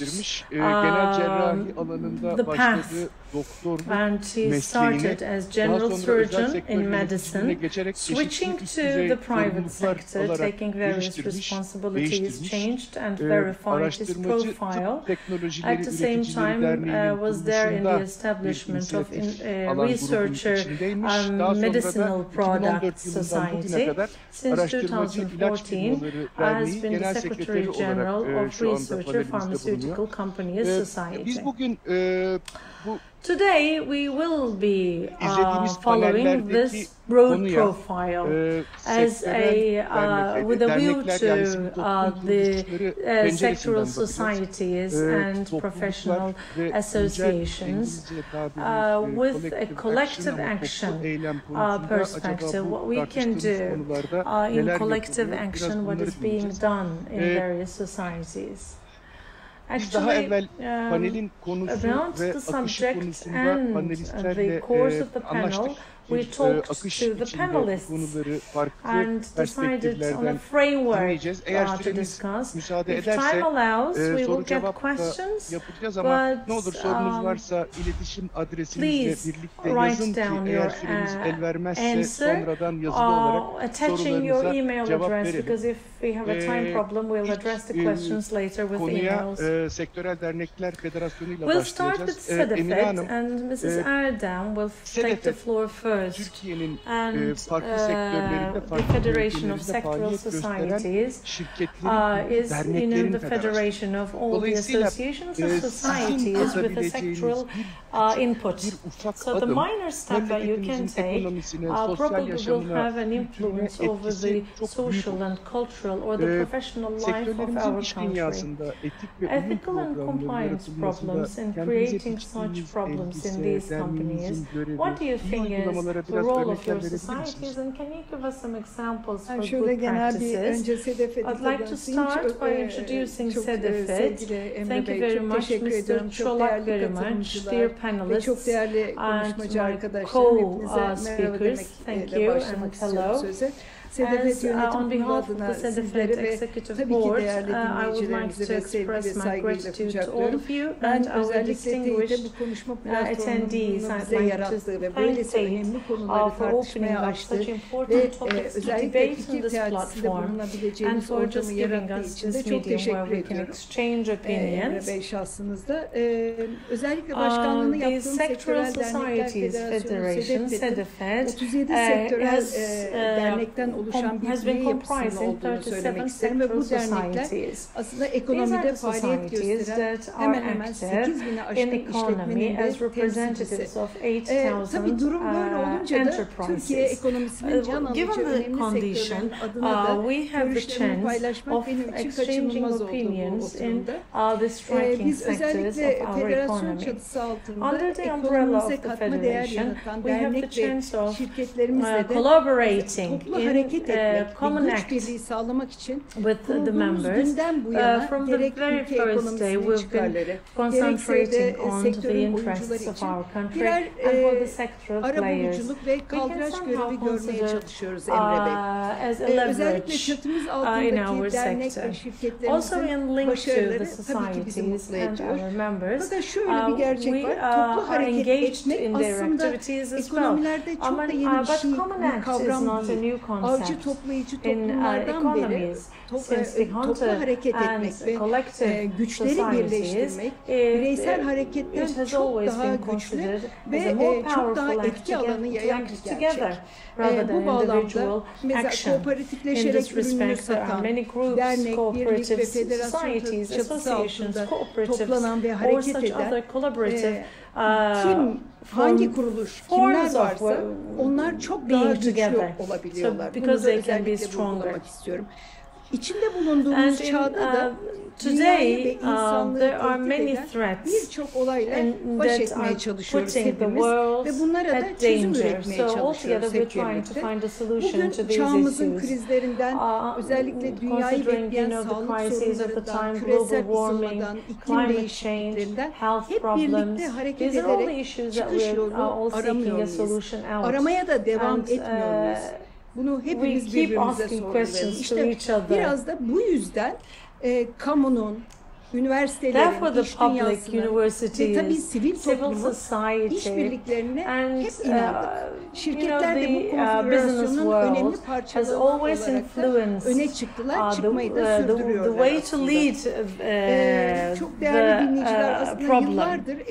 Ladies and gentlemen, we keep speaking about sustainability, knowing that it is not possible for the financial capital to work alone, from the suppliers to business partners. If we need to play the game with the rules, we need to incorporate social capital within whatever we do, knowing that the sectoral players are influencing the reputation and the ethical degree that they are complying with. Here, our transparency also increases the value of companies. As we all know altogether, it is rather about going beyond plans for earning money and making people earn money, because essentially the concept of success has been going through some rapid change in this time. This is what we see, what we experience, especially this is maybe a landmark that makes some companies more successful than others. It's not merely the revenues or the profitability that will be measured, but the mechanisms will be taken to measure that, such as the environmental policies, sustainable manufacturing processes, social and additional extra rights to be presented to the employees and the degree of such rights. And maybe beyond that, infrared extra corporate processes such as transparency, social responsibility projects, and of course diversity. And especially gender equality or social equality. So in other words, when we value a corporation, we try and look into all these aspects that I'm speaking about. Purpose is the most popular word recently, especially in the time of the pandemics. This has been one of the concepts that we spent some time thinking. It's about finding the purpose of life, not only for individuals, but also for companies. It's extremely important. Almost 20,000 adult consumers were tested in a survey for their purchasing habits. There, 33% of consumers emphasized their items such as social and environmental impact of the brands. Nelson's Global Survey particularly focuses on the consideration of manufacturers and companies to find a better world, and the consumers think that they expect the companies to be more transparent, particularly millennium generation expect the companies to do good business. Only those companies aiming only at making profit, who are non-sensitive to environmental policies, are not welcomed by the new generations. So the new generations care about returning to the society. It may well be done on a time and money spending activity and even a volunteer basis. This is the potential generation coming up. Beyond this criteria about making money, I think as a whole it's all about reputation, climate of that company. And our reputation is rather about the sustainability of our business. Our stakeholder relations also are affected by this understanding, because today there is an environment of sensitivity towards the environment, human resources, and the future. This is the way of doing business today, and eventually it is a manager, an institution, or an employee who will need to keep pace with this understanding. Sürdürülebilir, özellikle sürdürülebilir yönetim ilkelerini benimsemiş, ve özellikle de kurumsallaşmış şirketler kendi bünyelerinde uyguladıkları iş etiği ve itibar kurallarını da yaygınlaştırıyorlar ve çok bu konuda da çok örnekleri de görebiliyoruz. And we can see many examples of that because probably my colleagues will be speaking about supply chains because this is their expertise. But when picking the suppliers, right, Tuğrul Bey, with your visions, the suppliers will need to comply. In such a way, the companies also try to match their partners with their ethical understanding. So we need an integrated approach there for the reputation management professionals we need to see. So we are speaking about a professional perspective in this leverage.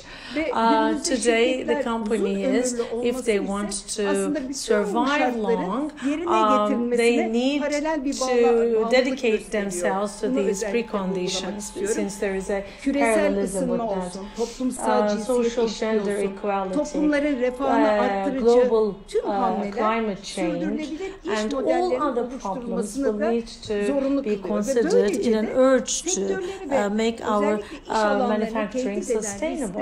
Therefore, next to the risks, the opportunities can be discovered within all these challenging processes that we are going through.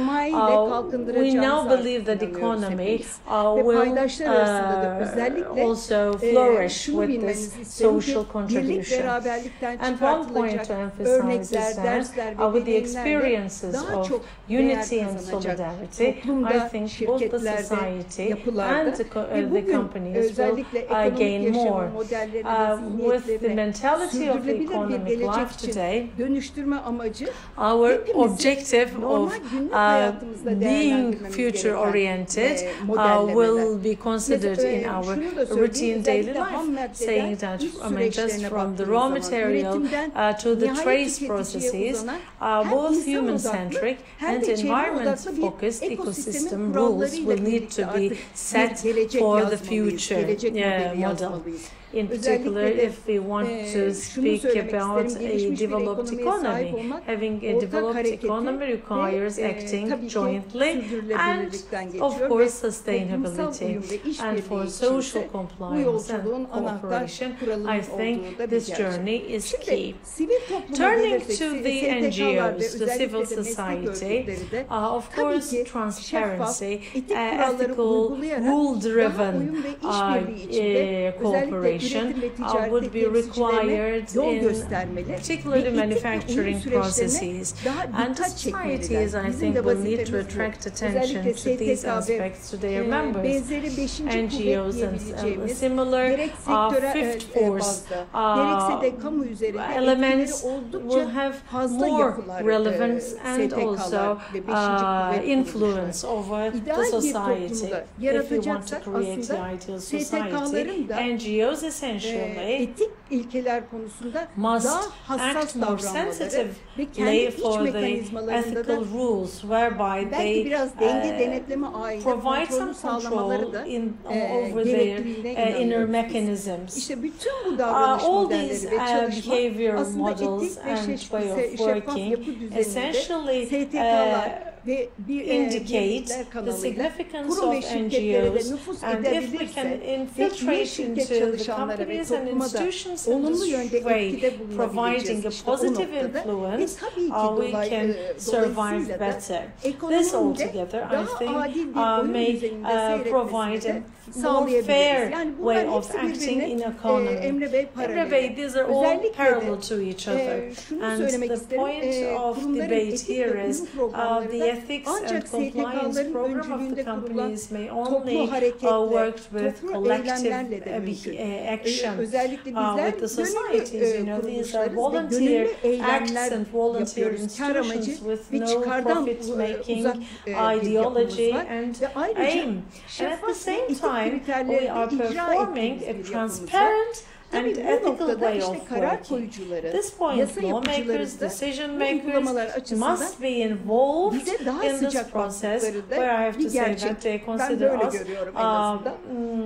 better. Within the same sector, we are running a competition-free behavior. In this way, in the international markets, the sectors will become more powerful, and as we cooperate with the government, the sectors will become full-handed. This way, in this respect, our private sector can take a significant responsibility in providing this entitlement to the public power as well. So eventually, wrapping up, as we stated at the outset, accountability, transparency, and since we've been discussing, since 1 o'clock, essentially there are indefinite resources and expert opinion as to how the companies may function as such. If you don't know where to start with, or on the companies and the factories, you know there are some mottos such as the values and missions. Some companies may feel in hesitation, therefore you may refer to the guides and the bulletins of SEDEFED, the Ethics and Reputation Society, and similar societies. Thank you very much. Thank you for your contribution. No, not at all, because I would urge the others to look into that quite well. This is extremely important for people to internalize and adopt it in their daily lives. Of course, there are some sensitive targets of the companies which need to be respected not only by their employees but also by the public, by the society. I have full confidence in that. Both the NGOs and SEDEFED or TEID-like organizations will have a critical role and responsibility at this very point. This is what I believe from the deep of my heart. And in terms of NGOs, I think that, of course, we can trigger improvements in the legislation. We may lead the relevant organizations into the proper acts. And as SEDEFED, we will do our best to support the process, and we will continue with it because there is this possibility of coming to a common sense, and we have been working in a multi-party way, so we can bridge, I think, this responsibility with the strength of representation in the sector. I think these are very good examples of what we can do. This highly participatory consideration is extremely valuable, and in Turkey both ethical and reputation need to be reinforced. This can be recorded as our advice, and particularly catching up with international standards is extremely important. More experts, more resources, more efforts are needed. Because the economies that are going through challenging times must be in a resource-sharing environment. So we must be in chase, in follow-up of our existing situation. Where do we stand? What kind of data we have at hand? What do this data point us to? Therefore, we need to start some policies to make a very proper analysis of the existing situation, because otherwise no step to be taken will give us the desired outcome. In this respect, I would like to thank the organizers for inviting SEDEFED in this forum. It's been an honor for me to be a part of the session. It has made it possible for us to function as a leverage, as a bridge in this aim. Daha çok yapacağımız iş var beraber. Şimdi Tuğrul Bey, bu saat since 1 o'clock, we actually named the third parties with different names we call business partners, our suppliers, and stakeholders, and so on. Today, ya da I think there is no profession or no business without any third party, right? Therefore, as for the impact area of the compliance program of a company, considering also including the suppliers, I mean, if suppliers are also included in this, I think we can say the impact area is 8 or 10 folds more. It is possible that the impact area is larger. So, at TEDAR, your society, what are you doing? Could you please touch upon that? Yes, of course. First of all, thank you very much. I would like to thank you all for giving us the opportunity for being a part of this organization. Thank you for all who contributed to the organization of the event, and I've been following the forum, starting with the introduction and the keynote speech. Of course, Mr. Gelis and also we know very well Miss Ertekin as well. All I can say is that with all our colleagues, it's great to listen to all those.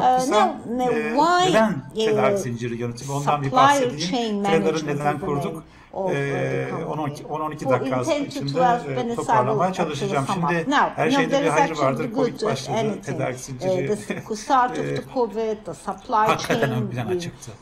Efendim, uluslararası şirketlerin yaptığı araştırmalarda İşte Ernst & Young, KPMG deyin, McKinsey, hep tedarik zincirlerinin yeniden yapılandırılması, hep tedarik zincirlerinin esnek bir hale gelmesi, dayanıklı hale gelmesi tartışıldı. Neden? Bu soruyu kendimize sorduğumuzda çünkü sektörüne göre farklılık arz etmekle birlikte ortalama endüstrinin, endüstrideki şirketlerin cirolarının %50'si tedarik zinciri üzerinden geçiyor. Yani benim 100 liralık bir cirom varsa aslında ben bunun 50 lirasını dışarıdan satın alıyorum. Bunun pik noktası petrol sektörü %74'ler. İşte dün otomotiv konferansı vardı, buraya da katıldım. %60'larda da otomotiv sektörü. Keza tedarik zinciri tarafında tasarruf edilebileceğiniz bir dolara karşı siz aşağı yukarı 2,5 dolarlık bir satış yapmanız gerekir. Satış yapmanın ne kadar zor olduğunu biliyorsunuz. Tabii ki satın almada bu tasarrufları elde etmek de zor. Asla all these things, but I'm not saying that compromise from quality. This is not the case. Or the compromise from the principles that we have. That's absolutely not the case. There are several other ways of doing so. We have very limited time. So I'm not going to get into details. So we'll always take that as the example, as a role model. If, of course, there's something mature about it. As for such societies, and what they started to establish it since 1950, 1920s, 30s, that they set up so many societies, and they have thousands and 10,000s of members, by the way. And the more powerful the non-governmental organizations are, the better improvement that we have. 1915'lerden beri uluslararası faaliyet gösteren dernekler neler yapıyorlar? Tabii ki efendim devletlerine destek oluyorlar, kanunların yönetmeliklerin çıkartılmasına küçük destek veriyorlar. Çok güzel konferanslar, uluslararası ulusal konferanslar düzenlemekteler. Efendim biz TEDAR'ı 2013 yılında kurduk. Kurucularımız arasında rahmetli Mustafa Koç Bey'in imzası var. Siemens, Borusan, the financing team and so on. As you can see, just because of for the sake of sustainability that we're doing. And once we take the institutions supporting us, then it is possible to continue in a sustainable manner. As Hüseyin stated, Siemens 174 years ago founded Siemens and said, kısa vadeli kar için Mr. Gelis said, for a short-term profit, I will never sell my company. Evet, çok hem satışa bunu maybe you can, adopt it to sales department or the procurement department. As we all know, Siemens company at the sustainability index always at the top. Bizim dernek olarak misyonumuzda da bakın sürdürülebilirlik var. Etik prensiplerimiz var. Mesleğin gelişmesine katma değer yaratarak ülkemizin rekabetçiliğine destek olmak var. Bunun için 150 üye sahibiz. Bunların %70'i 80 aşağı yukarı kurumsal üyemiz 15 milyar dolarlık da bir kurumlar olarak da satın alma hacmine sahibiz. Kurulduk 2013 yılı, 2014 yılında biz TEİD'e üye olduk. Çünkü bizim piyasamıza ya da paydaşlarımıza bir mesaj vermemiz gerekiyor. Çünkü hep satın alma üzerinden farklı konuşmalar yapılır. Sabahki arkadaşlarımız çok güzel konulara değindiler. Dediler ki Code of Conduct, evet.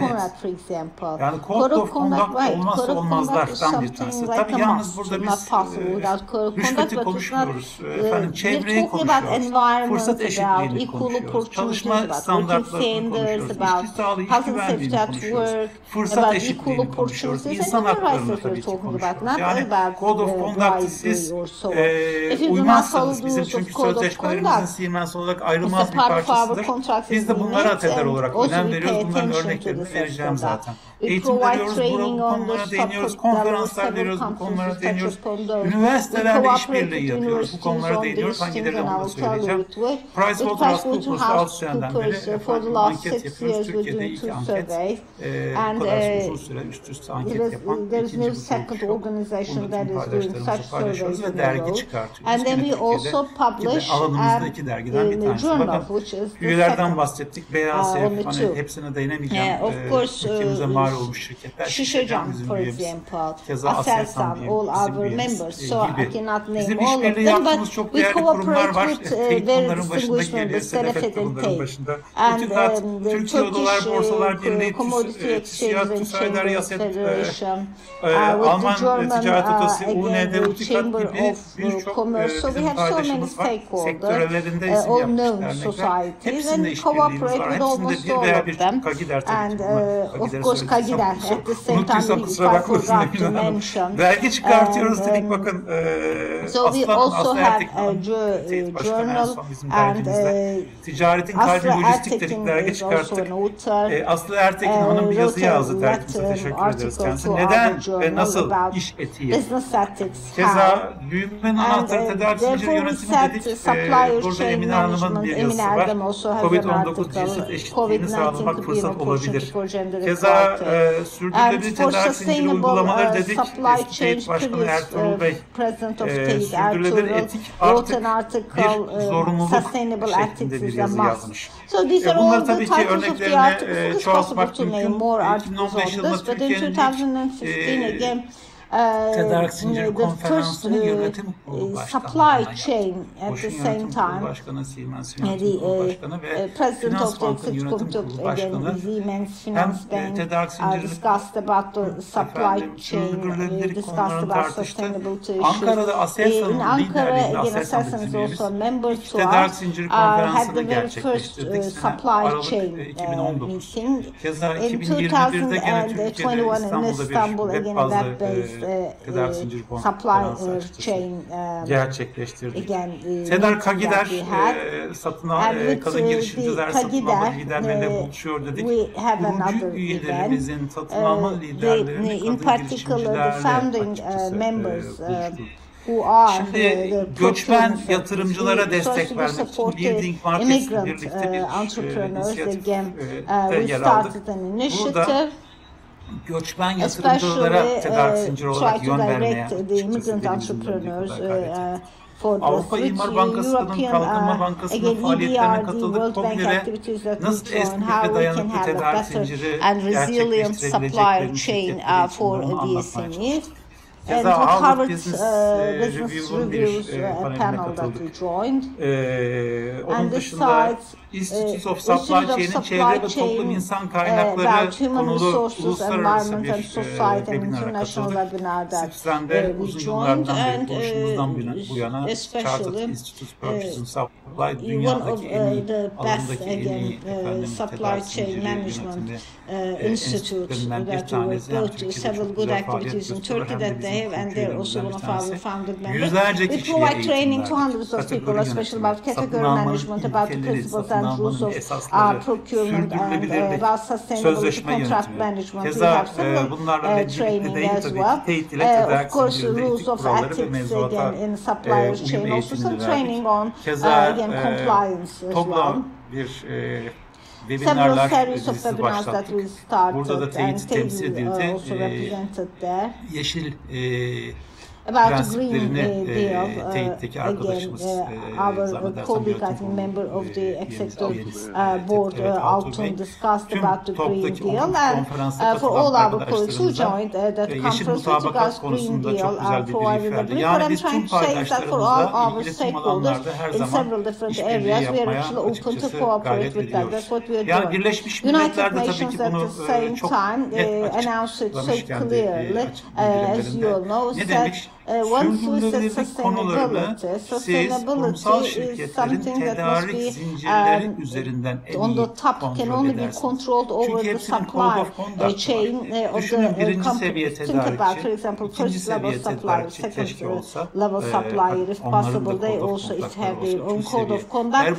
Then what would happen? Then in the world, actually, once you actually have a major corporation, even if it's very close to a solution, once you have it. So I'd like to give the floor back to you. Thank you very much, Duru, for this. Ümit, actually, I kept you waiting for so long. I'm sorry for that, but within the framework of this panel, in our very final window, as the non-governmental organizations, one of our tasks, as you all know, is for the companies that we represent, we have to improve them, if possible, to achieve a certain level of standardization. Between the public and the private sector, it is very important to have enhanced communication and better cooperation. Of course, several examples are given and several things are done on volunteering basis, but if only the public and the private sector work together, it will be standardized, and this is only by way of the NGOs. The Society of Investigative Pharmaceutical Companies, would you please inform us on this? Thank you, Emre. Aynı şekilde zamanı olabildiğince özen gösterin ve olabildiğince sizin verdiğiniz çerçeve içerisinde. I will try to be timely and keep it short. I think you are one of the first person that introduced me the best in such a panel.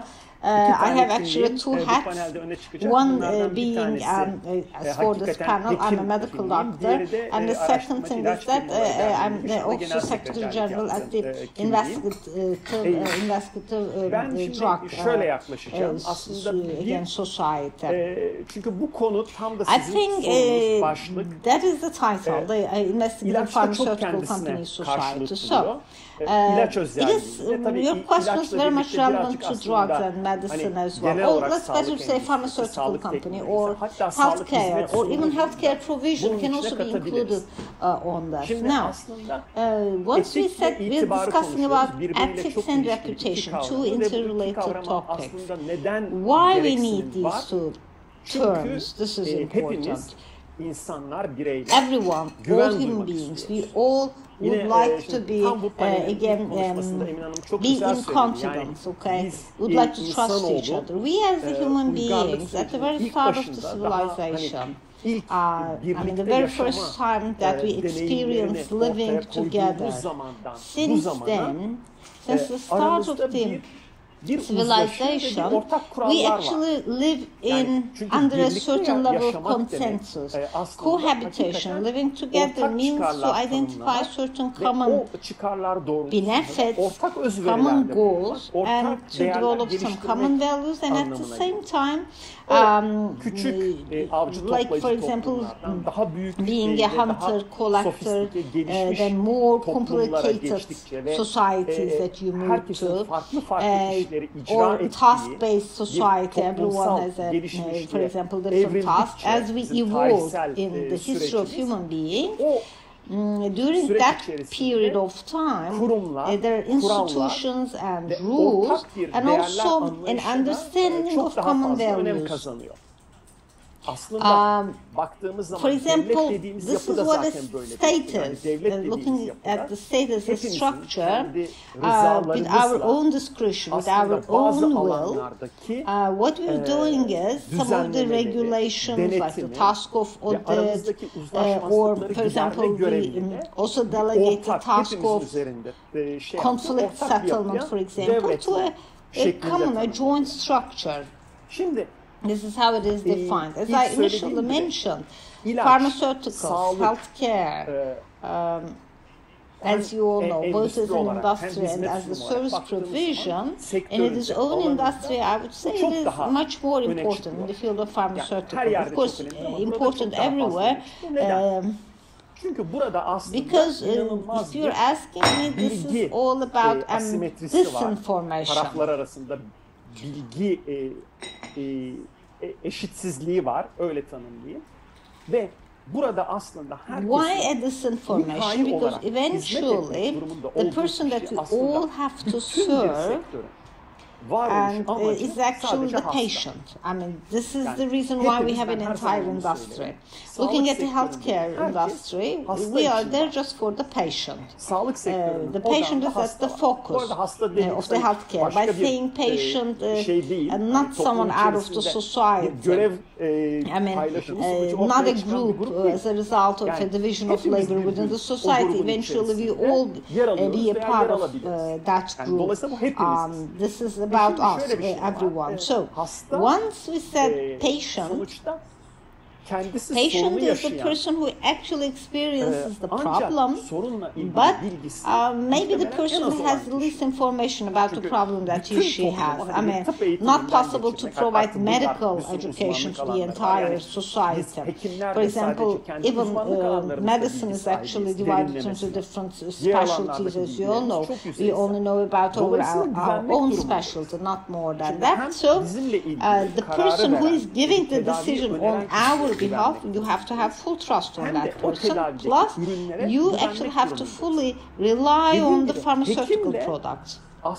And medical, between the medical doctor and those providing the products, there is actually an asymmetry of information. For example, the medical doctor doesn't know about how that specific medicine is produced and doesn't know about the plant where they are produced. At the same time, the medical doctor is relying on the pharmaceutical company. This is what we mean by trust, confidence. And at one point, there is the management of this as a whole. But if everyone abides by certain rules of ethics, certain rules, set of rules, and if they prove that they abide by these rules fully from the very beginning to the end, it means that it is only possible if everyone is accountable at the same level. Otherwise, there will be a conflict. I mean, there will be misinformation everywhere. And from this perspective, for the health of the individuals and the society, it would be affected a lot. Why? Hala bunun %100 olması gereken noktada olduğunu söylüyoruz. Bugün hala Türkiye'de de, dünyanın birçok ülkesinde de, not only in Turkey but also in many parts of the world, like for instance the process we are going on, there is somehow a questioned approach to vaccination.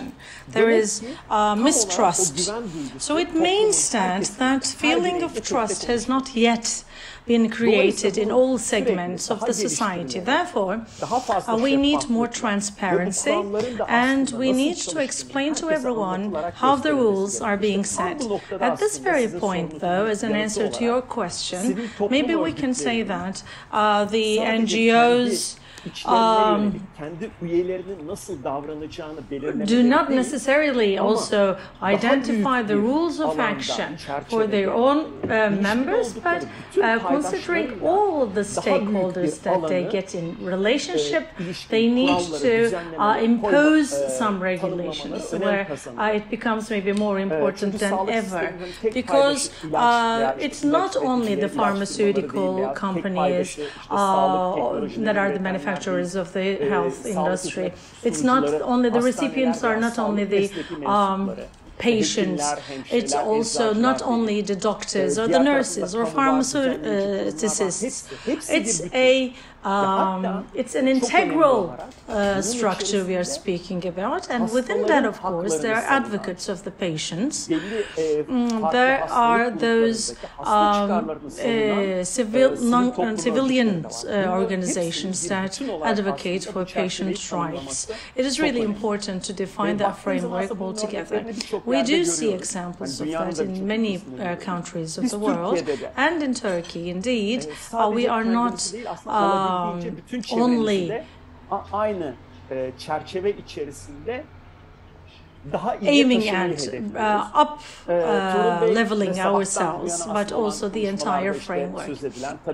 Since the start of this symposium, we've been talking about ethical codes, rules, and the way of doing business, code of conducts, in different sectors. These do exist not only in companies but also in societies.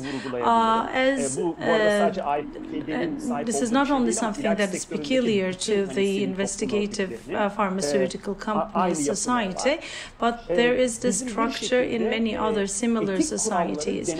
We have a structure of somehow controlling or auditing per se. I mean, I'm just picking up the words because we try and see a separation of forces, because there is on one side the structure that makes that imposes those rules, and it's the General Assembly of these non-governmental organizations. And when there is any change or any modification in the ethical code, you need to bring it up to the ethical board where it will be voted and agreed upon. So all the members of the General Assembly are for it or against it. It's quite clear. And as for the sanctions to be imposed and the way that will be controlled, we need to make sure that everyone goes in the same page. So when there are some possible or potential violations, it should be arriving at you. You need to keep open the channels. In IFED, not only the members, but also other, outsiders may also come and apply to us. Any health member, health workers or public authorities may come and raise objections or some complaints to it.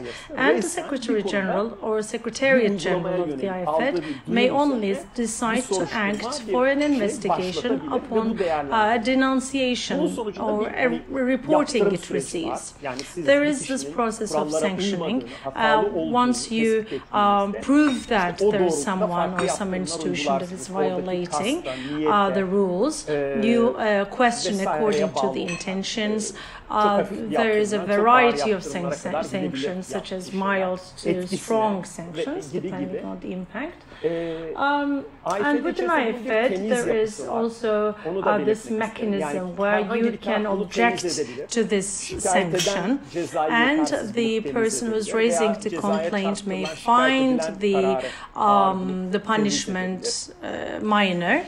And we also have a structure where you can object to the decision. And this panel of the IFED is being audited and also being run by a totally independent pharmacology professor outside. The rapporteur of the panel is IFDMA, that is based in Geneva, that is the International Pharmaceutical Manufacturers Societies Federation, IFDMA. There are 4 members of the board that is running the position of rapporteur to the panel that is making the preliminary reporting, and then the investigations will be run over it. And as I said, you can also object to this, within these structures, representatives of the sectoral societies are invited. A member of the Turkish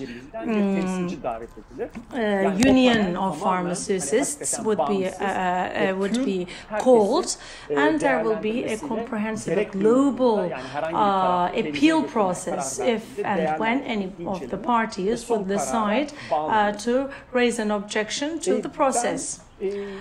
Last, maybe what I need to add is pharmaceutical industry is quite specific. It is already well regulated. not only in Turkey, but also in different parts of the world. Specifically for Turkey, the government is quite strictly imposing and regulating and imposing sanctions over this industry.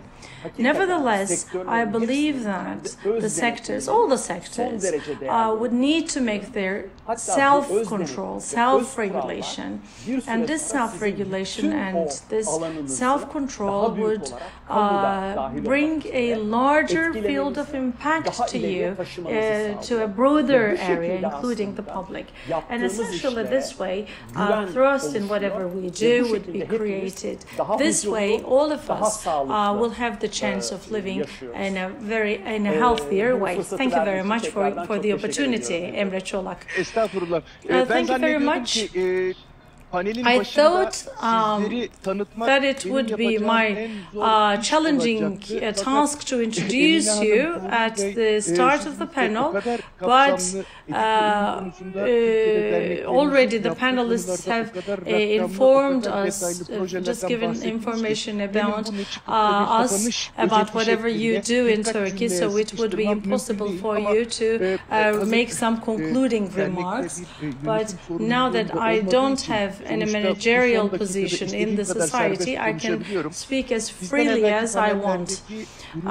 The previous panels discussed about the companies, attending companies, ethical programs, how the societies are working. But, you know, it's been quite a comprehensive session where we understand that your NGOs are following the global development, providing a flow of information to your members. I'm seeing that this awareness is present in Turkey. I feel quite confident that things are running quite well, quite smoothly.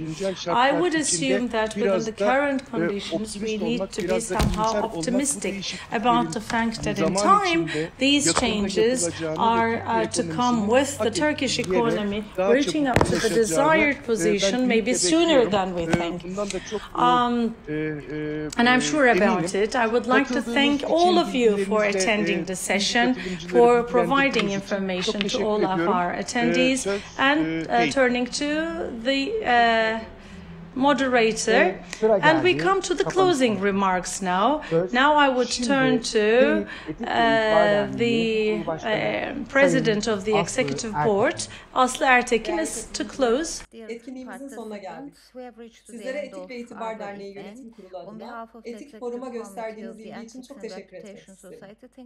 Katılımınız, katkılarınız bizleri onurlandırdı ve misyonumuzu yerine getirme yolculuğumuzda çabalarımıza güç kattı.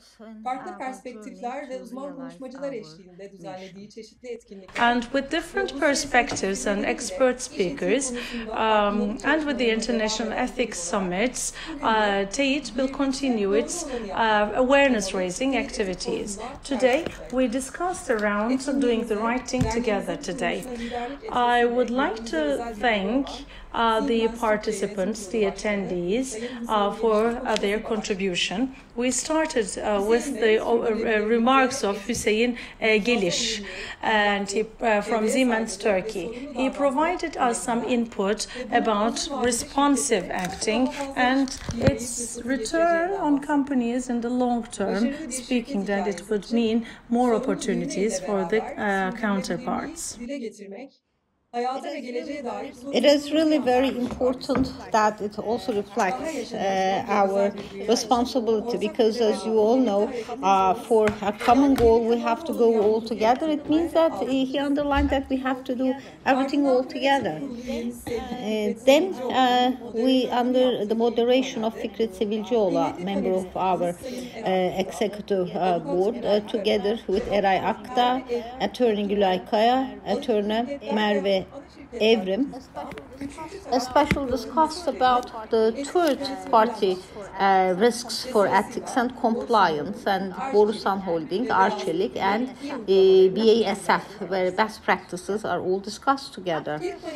After the very first panel, this time Professor Emre Alkin and author Yalın Alpay had a conversation together about ethics, reputation, and moral, mostly based on the theoretical foundation. They took us in a great journey, followed by the leader of our working group for the third parties, ethics and compliance risks, Sayfun Zaman, moderated the panel from Kortsa, Atike Kökbudak, the senior law and compliance consultant, and from Barbie Jeans, from the law and compliance director, Tuba Pekin, had a panel discussed about the work processes. It's actually the basic principle of doing everything all together, especially with the international partners, how it is actually shaped with the regulations, but at the same time, how it is possible actually to bring all the third parties together around the same goal and inviting them to follow the same procedures in their own work processes.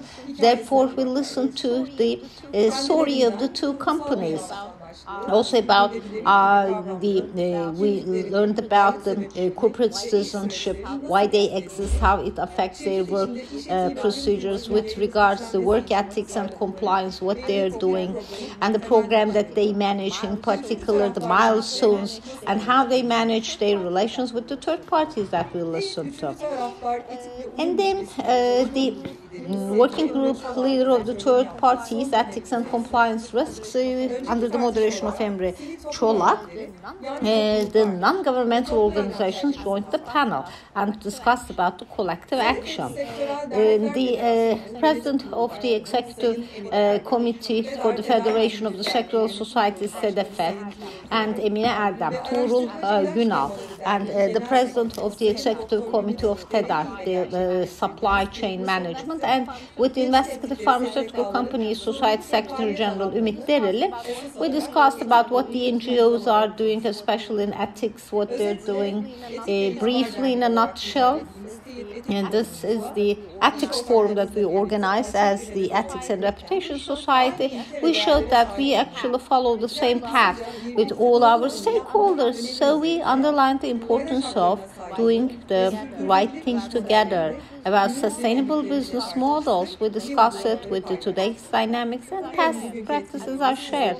I hope you all enjoyed today's session. Thank you very much for accepting the kind invitation for all our keynote speakers, panelists. Thank you very much.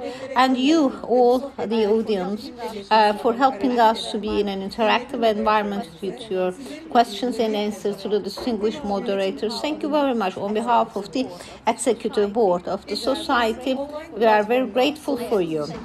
I, at the same time, would like to thank to 1957 company, the entire team, for helping us for the smooth running of this digital event. And of course, the biggest thanks to you, to the audience. Thank you very much. As long as you support us, we will continue to endeavor our best effort on this path and try to do the best, and at the same time follow the universal rules.